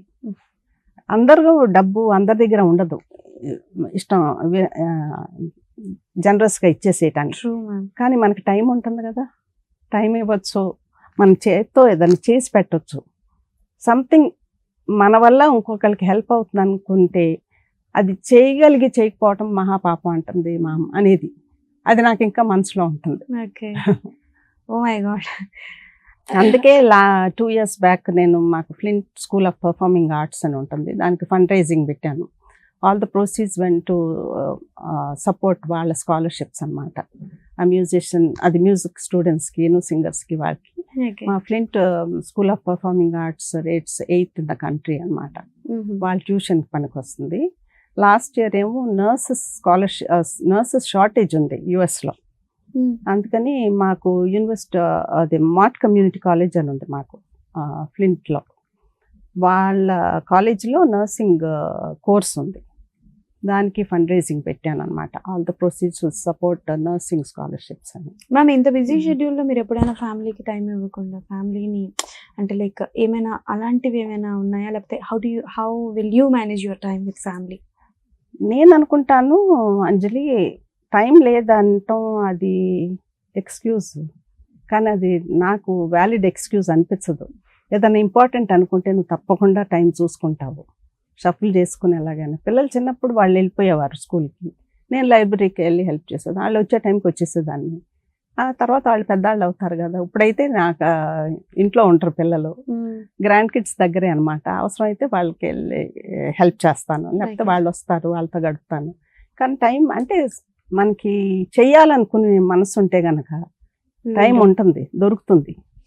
24 hours-లో 1 గంటన్నా ఉండదా? That's true ma'am. కాకపోతే చేసే వాళ్ళకి ఎక్స్క్యూజ్, చెప్పే వాళ్ళకి మాత్రం దొరకదు. అదే నాకు ఎప్పుడు అనిపిస్తుంది, చెయ్యొద్దు అనుకుంటే 1000 ఎక్స్క్యూజెస్ ఉంటాయమ్మా, చెయ్యాలనుకుంటే ఒక ఎక్స్క్యూజే, చెయ్యాలి అంతే. సో మ్యామ్, అంటే లైక్ ఈ యుఎస్లో కొన్ని అవార్డ్స్ ఫంక్షన్స్ జరుగుతూ ఉంటాయి, మనకి కొంతమంది గెస్ట్లు వస్తూ ఉంటారు, అంటే లైక్ సీనియర్ యాక్టర్స్ కావచ్చు, నార్మల్ యాక్టర్స్ కావచ్చు. ఫర్ ఎగ్జాంపుల్ మురళీమోహన్ గారు ఎప్పుడైనా వచ్చారా మ్యామ్? వచ్చారు, నాన్నగారు తీసిన సినిమాలో వేశారమ్మా, ఒక సినిమాలో హీరోగా వేశారు, బాగానే పరిచయం అనమాట. ఆయన ఆ డెలిగేషన్తో వచ్చారు, తెలుగు అసోసియేషన్ వాళ్ళు పిలిచారనమాట. తానా అని ఉంటుంది కదా, Telugu association of north America, అప్పుడు వచ్చారు డెలిగేషన్తో. వాళ్ళు డిట్రాయిట్లో కూడా, మాకు మేజర్ సిటీ డిట్రాయిట్ మిషిగన్లో, అక్కడ ప్రోగ్రామ్ పెట్టారు. మాకేంటంటే ఫ్లింట్లో బ్యూయిక్ ప్లాంట్ ఉంది, బ్యూయిక్ కార్స్ తయారు చేస్తారు కదా, ఆ ప్లాంట్ ఉంది. మళ్ళీ ఫిషర్ బాడీ అని ఉంది, షెవర్లే ట్రక్ అసెంబ్లీ ఉంది. సో మేము ఒకళ్ళ ఇంట్లో గెట్ టుగెదర్ పెడితే మేము ఇన్వైట్ చేసాము, రండి చూద్దరుగానే, అది ఇంట్రెస్టింగ్గా ఉంటుంది. అది ఇండియాలో ఆ రోజుల్లో కార్లు అసెంబ్లీ లైన్ చూడరు కదా. సో మా హస్బెండ్ అరేంజ్ చేసి షెవీ ట్రక్ అసెంబ్లీ చూపిస్తానికి, అంటే అది ముందల చాసీస్ కాడ నుంచి ఆ కార్ తయారయ్యే వరకు అయిపోతుంది, అలా వస్తూ ఉంటుంది అనమాట. ఎవరు పెట్టే పార్ట్ వాళ్ళు పెట్టేస్తూ ఉంటారు, చాలా ఫ్యాసినేటింగ్గా ఉంటుంది. అయితే మా హస్బెండ్ అరేంజ్ చేసి వాళ్ళందరూ రండి టూర్ తీసుకెళ్తానన్నారు. అప్పుడు ఇంట్లో నా క్లోజ్ ఫ్రెండ్ నేను కలిపి లంచ్ ఏర్పాటు చేసాం అనమాట. ఓకే. అట్లా వచ్చారు ఫస్ట్ టైం. అంటే మాతో పరిచయం మురళీమోహన్ గారు అలా, ఎందుకంటే మేము ఆల్రెడీ యుఎస్లో ఉంటున్నాము. నాన్నగారు వేసిన సినిమాలో టైం అప్పుడు మాకు తెలియదు, మేము ఇక్కడ యుఎస్లో ఉంటున్నాం కాబట్టి. తర్వాత కూడా 2-3 సార్లు వచ్చారమ్మా, మా దగ్గర ఉన్నారు. ఈ జయబేరి ప్రాజెక్ట్ స్టార్ట్ చేస్తున్నప్పుడు కూడా మా దగ్గర వచ్చి ఉన్నారు ప్రమోట్ ద ప్రాజెక్ట్. ఓకే. ఇప్పుడు రీసెంట్ గా అయితే 50 years ఇండస్ట్రీకి వచ్చి కంప్లీట్ చేసుకున్నది, ఒక సెలబ్రేషన్స్ జరిగింది మ్యామ్, తెలుసా మీకు అది? నేను విన్నాను. నేను అనుకుంటున్నాను ఐ థింక్ దాని గురించి మెన్షన్ చేశారేమోనని. ఎందుకంటే నన్ను ఇన్వైట్ చేస్తే నేను వెళ్ళా రవీంద్ర భారతికి. ఆ రోజు సన్మానం చేశారు ఆయనకి. చేసినప్పుడు అదే నాకు అనిపించింది, ఆయన చాలా డిజర్వింగ్ పద్మ విభూషణ్ అవార్డు కని. 1000 మంది స్టూడెంట్స్ కి హెల్ప్ చేశారు, పాజిటివ్ లైఫ్ క్రియేట్ చేశారు వాళ్ళకి కదా. అంత నేను అనుకుంటాను health care education or most important. చేయగలిగితే ఐ సపోర్ట్, మనకు గనక ఎక్స్ట్రా డబ్బు ఉంటే ఐ సపోర్ట్ చేయటం బెస్ట్ అనిపిస్తుంది. గుడులు గోపురాలంటే అందరు ఇస్తారు, ఒక మనిషికి ఇవ్వడం అనేది చాలా తక్కువ మ్యామ్. అవును. ఓకే. సో మ్యామ్, ఇండస్ట్రీలో అంటే లైక్ ఇందాక మీరు చెప్పినట్టు వాళ్ళు కాకుండా లైక్ ఆర్టిస్టులు కానీ ఇంకెవరైనా మీకు ఫ్యామిలీ ఫ్రెండ్స్ ఎవరైనా ఉన్నారా డ్యూరింగ్? అంటే ఇప్పుడు లేరమ్మా, మేము దూరాన్ని ఉంటాం కదా. సూర్యకాంతం గారు బాగా ఉండేవారు అన్నమాట. మా సినిమాల్లో చాలా సినిమాల్లో కూడా వేశారు. ఆదిత్ సుబ్బారావు గారు బాగానే తెలుసు. సెల్వరాజ్ గారు సినిమాటోగ్రఫర్, సెల్వరాజ్ గారు చాలా టాలెంటెడ్. యాక్చువల్గా నాన్నగారు ఇద్దరు మిత్రులు తీసినప్పుడు ఫస్ట్ టైం తెలుగు సినిమాలో డ్యూయల్ రోల్ లో వేశారు నాగేశ్వరరావు. ఒకే ఫ్రేమ్ లో ఇద్దరు కనపడతాం మా సినిమాలోనే. ఫస్ట్ టైం అంటే విడివిడిగా చూపిస్తారు, ట్విన్స్ గా వేసినా గానీ, లేకపోతే ఒకే యాక్టర్ 2 రోల్స్ వేయటం కానీ ఒకే ఫ్రేమ్ లో సెల్వరాజ్ గారు అంత టాలెంటెడ్ అనమాట. ఓకే. నాకు తెలిసి ఇండస్ట్రీని తీసుకురావడంలో ఆయన ఘనత ఎంత ఉందో, కొత్త కొత్త టెక్నాలజీస్, కొత్త కొత్త ఆర్టిస్టుని పరిచయం చేయడం కూడా ఆయన ఘనత వేరు. ఎస్ రాజేశ్వరరావు గారు కూడా బాగా తెలుసు నాకు, మ్యూజిక్ డైరెక్టర్. అలాగే ఆయన కొడుకు కోటి. ఇప్పుడు నేను శంకర్ జయకిషన్ ఫ్యాన్స్ అసోసియేషన్ కింద ఎవ్రీ ఇయర్ వచ్చి ఇక్కడ ఒక మ్యూజిక్ ప్రోగ్రామ్ పెడతాను అనమాట. అప్పుడు ఎల్వి ప్రసాద్ గారు కొడుకు రమేష్ గారు ఉన్నారు కదా, రమేష్ అన్నయ్య, ఆయన ఒకసారి చీఫ్ గెస్ట్ గా వచ్చారు.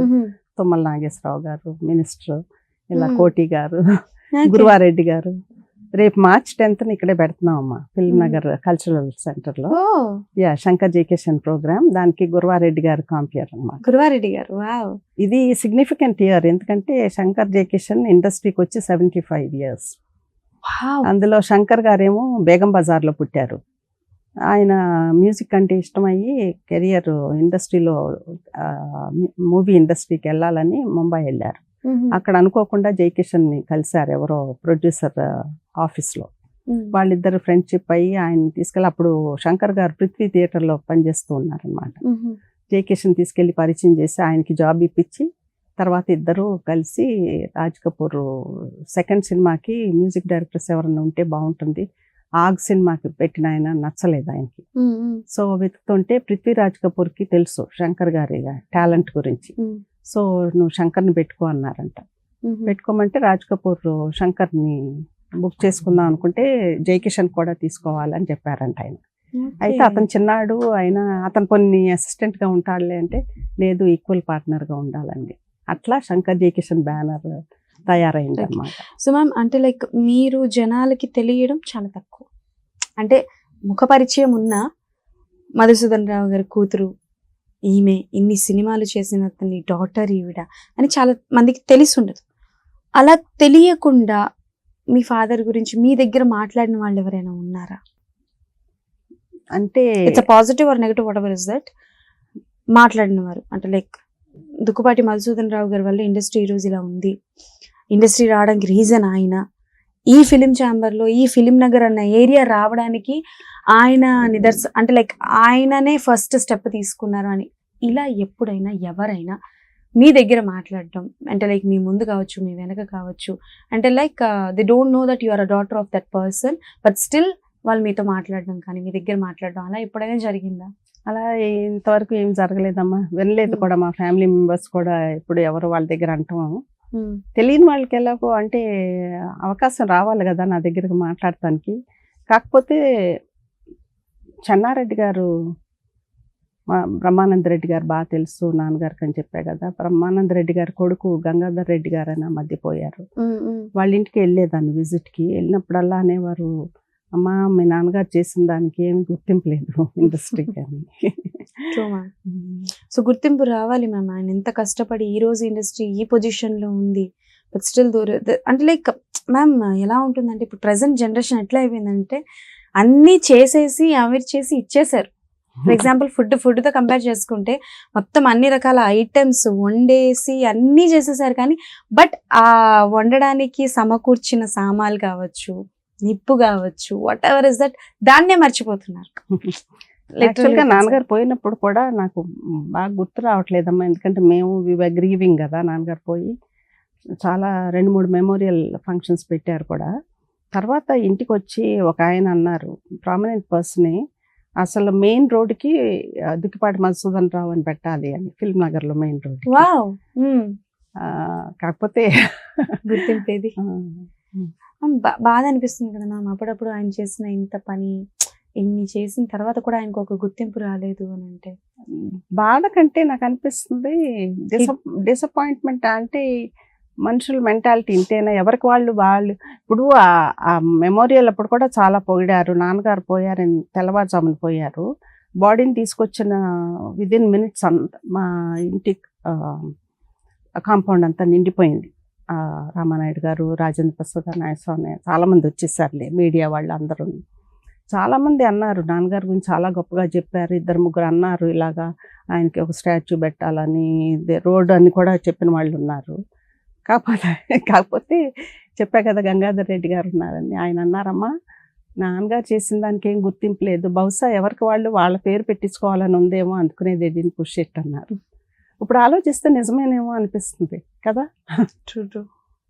అంటే మ్యామ్ ఇందాక మనం మాట్లాడుకున్నట్టు సన్మానాలు కానీ అవార్డ్స్ కానీ నాకు తెలిసి దగ్గర ఒక 10 అవార్డ్స్ వచ్చి ఉంటాయేమో, అంతకు మించి వచ్చి ఉంటాయా సార్? లేదమ్మా, అవార్డ్స్ అంటే సినిమాలు చాలా బాగా ఆడాయి. నంది అవార్డు స్టార్ట్ చేసింది ఫస్ట్ నంది అవార్డు డాక్టర్ చక్రవర్తికి వచ్చిందనమాట. Doctor Chakravarthi first Nandi award. 3 Nandi awards వచ్చాయి, నేషనల్ అవార్డ్స్ వచ్చాయి. ఓకే మ్యామ్, ఇప్పుడు అంటే లైక్ అవన్నీ అవార్డ్స్ అని ఎవరి దగ్గర ఉన్నాయి?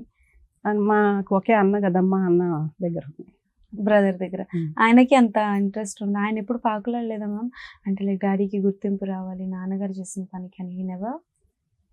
అంటే పాకులాడాలంటే ఎట్లా వస్తుందమ్మా గుర్తింపు? అంటే ఎప్పుడు అనేది ఏం రకం అంటే ఇన్ఫ్లుయెన్స్ వాడుకోవటం మాకు అలవాటు లేదు. గవర్నమెంట్ దగ్గర కానీ మనుషుల దగ్గర కానీ డబ్బులు ఇచ్చి పనులు చేయించుకోవటం కానీ అటువంటివి మాకు అలవాటు లేదన్నమాట. ఇప్పుడు అయిలేందే ఎవరు ఏం చేయరు కదా. సో మ్యామ్ అంటే లైక్ ఇప్పటివరకు ఆల్మోస్ట్ అన్ని జానర్స్ మాట్లాడుకున్నాం కదా. So just want know about the film development corporation గురించి.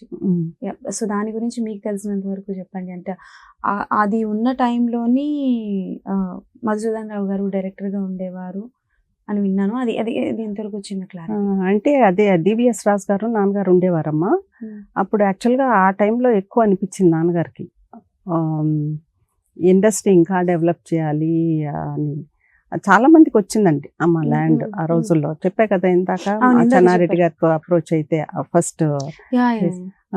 కాకపోతే ఏంటంటే అది ఇచ్చింది ఒక పర్పస్కి, సినిమాలు స్టూడియోలు కడితే సినిమాలు తీయొచ్చు అన్నట్టుగా. కానీ చాలా మంది వాటిని కమర్షియల్ చేసేసుకున్నారు. ఓకే, ఒక కాజ్ కానీ ఇస్తే ఒకటి చేశారు. సో మ్యామ్ అంటే ఆయన స్టిల్ అందులో ఉన్నారా? బట్ చెప్పిన మాట వినలేదని he is out of that or what? అంటే దాంట్లో ఎక్కువ ఐ డోంట్ థింక్ సో, నాకు అంత తెలియదు దాని గురించి. ఎందుకంటే నేను అవుట్ ఆఫ్ కంట్రీ కదా, యుఎస్లో కదా. డిస్కస్ చేసేవారా మ్యామ్? అంటే మధుసూదన్ రావు గారు ఇలా ఉండి ఎవరికి ఎక్కువ అన్ని చెప్పుకునేవారు? ఎవరికి చెప్పేవాళ్ళు కదా, ఆయన చేయాలనుకునే చేసేవారు అంతేను. ఎనీ అంటే లైక్ లో ఆర్ హై, హ్యాపీనెస్, సాడ్నెస్ ఎవరితో షేర్ చేసుకునేవారు కదా? అది ఉండేదిలే ఆఫ్ కోర్స్. అదే నేను అడుగుతున్నాను. సో మ్యామ్ అంటే లైక్ మీ ఫ్యామిలీలో ఎవరికి ఆ ఆరా వచ్చిందంటారు? మధుసూదన్ రావు గారి ఆరా అంటే ఇండస్ట్రీలో ఉన్నప్పుడు ఆయన ఆరా ఎలా ఉండేదో అంటే లైక్ మాకన్నా ఎక్కువ మీకే తెలుసు కాబట్టి ఆ kind of aura not for the industry but a ఇండస్ట్రీలో ఉన్న ఆ ఆరా మెయింటైన్ చేస్తున్నారు అని అంటే ఎవరికి వచ్చింది అనుకుంటున్నారు మీ 5 members లో? You can మాకెలా తెలుస్తుందమ్మా, బయట వాళ్ళకి చెప్పగలగాలి కదా. అంటే ఇప్పుడు నాకు మీ సిబ్లింగ్స్ ఎవరు తెలియదు కాబట్టి definitely I think about you. So అలా మీకు ఏమనిపించింది మీ సిబ్లింగ్స్ లో మీరు కాకుండా ఇంకెవరైనా అలా చేస్తున్నారా ఆ ఆరాని కంటిన్యూ అట్లా చేస్తున్నారు? ఏమి లేదనుకుంటా, ఎందుకంటే మా అక్కలిద్దరు చాలా ప్రైవేట్ లైఫ్ లీడ్ చేస్తారు. అన్న న్యూయార్క్ లో ఉండగా పల్మనాలజీ ప్రాక్టీస్ చేసేవాడు అనమాట. కానీ తనకి ఎప్పుడు ఇండియా వచ్చేసేయాలని అనిపించేది. తనకి 3 కొడుకులు. 3వ బాబు మెడికల్ స్కూల్ అయిపోగానే అన్నాడు, నా బాధ్యతలు అయిపోయి నా పిల్లలకి నేను ఇండియా వెళ్ళిపోతాను అనుకున్నట్టని వచ్చేసాడు. ఇండియాలోనే ఉంటాడు. ఇప్పుడు ఇండియాలోనే ఉంటారు. మ్యామ్ ఎలా ఉంటుంది మ్యామ్ యుఎస్ లైఫ్? ఒక అంటే లైక్ పుట్టి పెరిగి పెళ్లి చేసుకొని జాబ్ పర్పస్ మీద దేశానికి వెళ్ళి ఎలా అనిపిస్తుంది మ్యామ్? అంటే లైక్ దాన్ని అడాప్ట్ చేసుకోవడానికి ఎంత టైం పట్టింది మీకు? అంటే మేము మొదటి నుంచి సిటీలో అట్లే మరీ చిన్నప్పుడు నేను పేయర్లో పెరిగా మా నాన్నగారు ఊర్లో. కానీ తర్వాత స్కూల్ ఏజ్కి వచ్చేప్పటికి నాన్నగారు అప్పటికే చెన్నై వెళ్ళిపోయి కంపెనీ పెట్టారు. అక్కడ చెన్నైను హైదరాబాద్ పెద్ద సిటీసే కదా, అందుకని ఎక్కువ చుట్టాలు మా దగ్గరికి వచ్చేవారు. అడ్జస్ట్మెంట్ అంటే అఫ్ కోర్స్ ఇల్లు వదిలి ఎప్పుడు వెళ్ళలేదు, ఎందుకంటే చుట్టాలే మా దగ్గరికి వచ్చేవారు అనమాట. అయితే వెళ్ళినప్పుడు అందులో హాస్పిటల్ వాళ్ళు ఇచ్చేవారు అకామిడేషన్ రెసిడెంట్స్కి. వాళ్ళ క్యాంపస్ దగ్గర ఉన్న క్వార్టర్స్ అన్నీ నిండిపోయాయి. అందుకని వేరే చిన్న బిల్డింగ్ తీసుకుని మాకు ఇచ్చారనమాట అకామిడేషన్. కింద 2 అపార్ట్మెంట్స్, పైన 2. ఆ మిగతా 3 అపార్ట్మెంట్స్లో కపుల్స్ హాస్పిటల్లోనే పనిచేసేవారు, రెసిడెంట్గా కానీ నర్సెస్గా కానీ. మా హస్బెండ్ వెళ్ళిపోయేవారు, నేను ఒక్కదాన్నే ఉండేదాన్ని. నా దగ్గర ఒక చిన్న బాబు. అయితే చాలా హోమ్సిక్గా అనిపించేది. అయితే మా హస్బెండ్ అనుకున్నారు ఉండలేకపోతుంది, ఎందుకంటే ఆయన అప్లై చేసినప్పుడు కూడా అన్నారు, నాకు వర్కే ఎక్కడ ఉన్నాయి, ఏ హాస్పిటల్ అయినా నేను అక్కడే ఉండాలి రోజంతా, నువ్వు ఎక్కడ ప్రిఫర్ చేస్తావో చెప్పు, అక్కడ అప్లై చేస్తానన్నారు. అప్పుడు మా హస్బెండ్ మా బావగారు, ఆయన అన్న ప్రొఫెసర్గా ఉండేవారు మిషిగన్ స్టేట్ యూనివర్సిటీలో. మా అన్న ఏమో న్యూయార్క్లో ఉండేవాడు. నేను మీ అన్న దగ్గరన్నా మా అన్న దగ్గరన్నా ఉన్నాము, ఫ్యామిలీ మెంబర్ ఉంటే బాగుంటుంది కదా అని. మళ్ళీ అనిపించింది న్యూయార్క్ సిటీ పెద్దది కదా, పిల్లల్ని పెంచడం కష్టమేమోనని. అట్లా మిషిగన్ ల్యాండ్ అప్ అయ్యామన్నమాట. కాకపోతే నేను చాలా హోమ్సిక్గా ఉండేప్పటికీ మా హస్బెండ్ ఏం చేశారు, వెళ్దాము న్యూయార్క్ అప్లై చేశారు. అక్కడ ఇంటర్వ్యూకి పిలిచారు. ఆ రోజుల్లో మాకు డబ్బులు లేవు, ఎందుకంటే సంవత్సరానికి $6,500 ఇచ్చేవారు డాలర్స్, ప్లస్ అకామిడేషన్ ఇచ్చేవారు అనుకో. సో డ్రైవ్ చేసుకుని వెళ్తున్నాం, జనవరి అనమాట. అనుకోకుండా స్నో పడింది, ఎక్స్పీరియన్స్ లేదు డ్రైవింగ్ స్నోలో. ఆ కార్ స్కిడ్ అయ్యి బోల్తా పడింది. పడి మా బాబుకి కొంచెం hair line collar bone fracture అయింది. అక్కడి నుంచి కార్ రెంట్ చేసుకుని న్యూయార్క్ వెళ్ళాము. వచ్చినాక కార్ లేదు. కార్ రెంట్ చేసుకుని వచ్చాం కదా, కార్ డీలర్స్ అన్నీ 5ంటికే మూసేస్తారు. మా హస్బెండ్ ఇంటికి వచ్చేప్పటికే 5 దాటిపోయేది. సో జనవరిలో యాక్సిడెంట్ అయితే మే వరకు మాకు కార్ లేదు. కాకపోతే లక్కీగా మాకు సూపర్ మార్కెట్ వాకింగ్ డిస్టెన్స్లో ఉండేది. సో నేను మా బాబుని తీసుకుని గ్రోసరీ కొనుక్కుని, ఆ మేనేజర్ కూడా ఎంతో మంచాడనమాట, షాపింగ్ కార్ట్కి ఇంటికి తీసుకెళ్ళు, మా మనుషులు వచ్చి తీసుకొస్తారంటే ఆ సైడ్ వాక్లో బాబుని పెట్టుకుని గ్రోసరీ పెట్టుకుని తీసుకొచ్చేదాన్ని. కాకపోతే ఇప్పుడు ఈజీ అమ్మా, ఆ రోజుల్లో చాలా అంటే ఫస్ట్ ఏంటంటే మెయిన్ థింగ్ ఏంటంటే హోమ్ సిక్నెస్, ప్లస్ ఏంటంటే నేను స్టూడెంట్గా ఉండగా పెళ్ళి అయింది, నేను తర్వాత వెళ్ళిపోయా కదా, వంట రాదు. ఒక్కరోజు నేను వండిది నేను తినటమే కష్టంగా అనిపించేది. కాకపోతే పెద్ద బ్లెస్సింగ్ ఏంటంటే మా హస్బెండ్ మంచి అని చెప్పాలో కాదని చెప్పాలో కానీ ఆయన ఎప్పుడూ వంక పెట్టేవారు కాదు. నేను ఇప్పటికీ అంటాను, మీరు వంక పెట్టుంటే నేను ఇంప్రూవ్ అయ్యేది నా అంటాను. గుడ్ కుక్, మంచిగా చేస్తారు వాళ్ళు. ఈసారి కుక్ నువ్వు ఎప్పుడన్నా యూఎస్ వస్తే మా దగ్గరికి కదా నువ్వు చెప్పొచ్చు. డెఫినెట్లీ మ్యామ్, పిలిచినందుకైనా నేను యూఎస్ వస్తాను తప్పకుండా. అక్కడ so many things are there ma'am. And నిజంగా మీరు బిజీగా ఉన్నారు, but still your come to meet me. Thank you so much ma'am.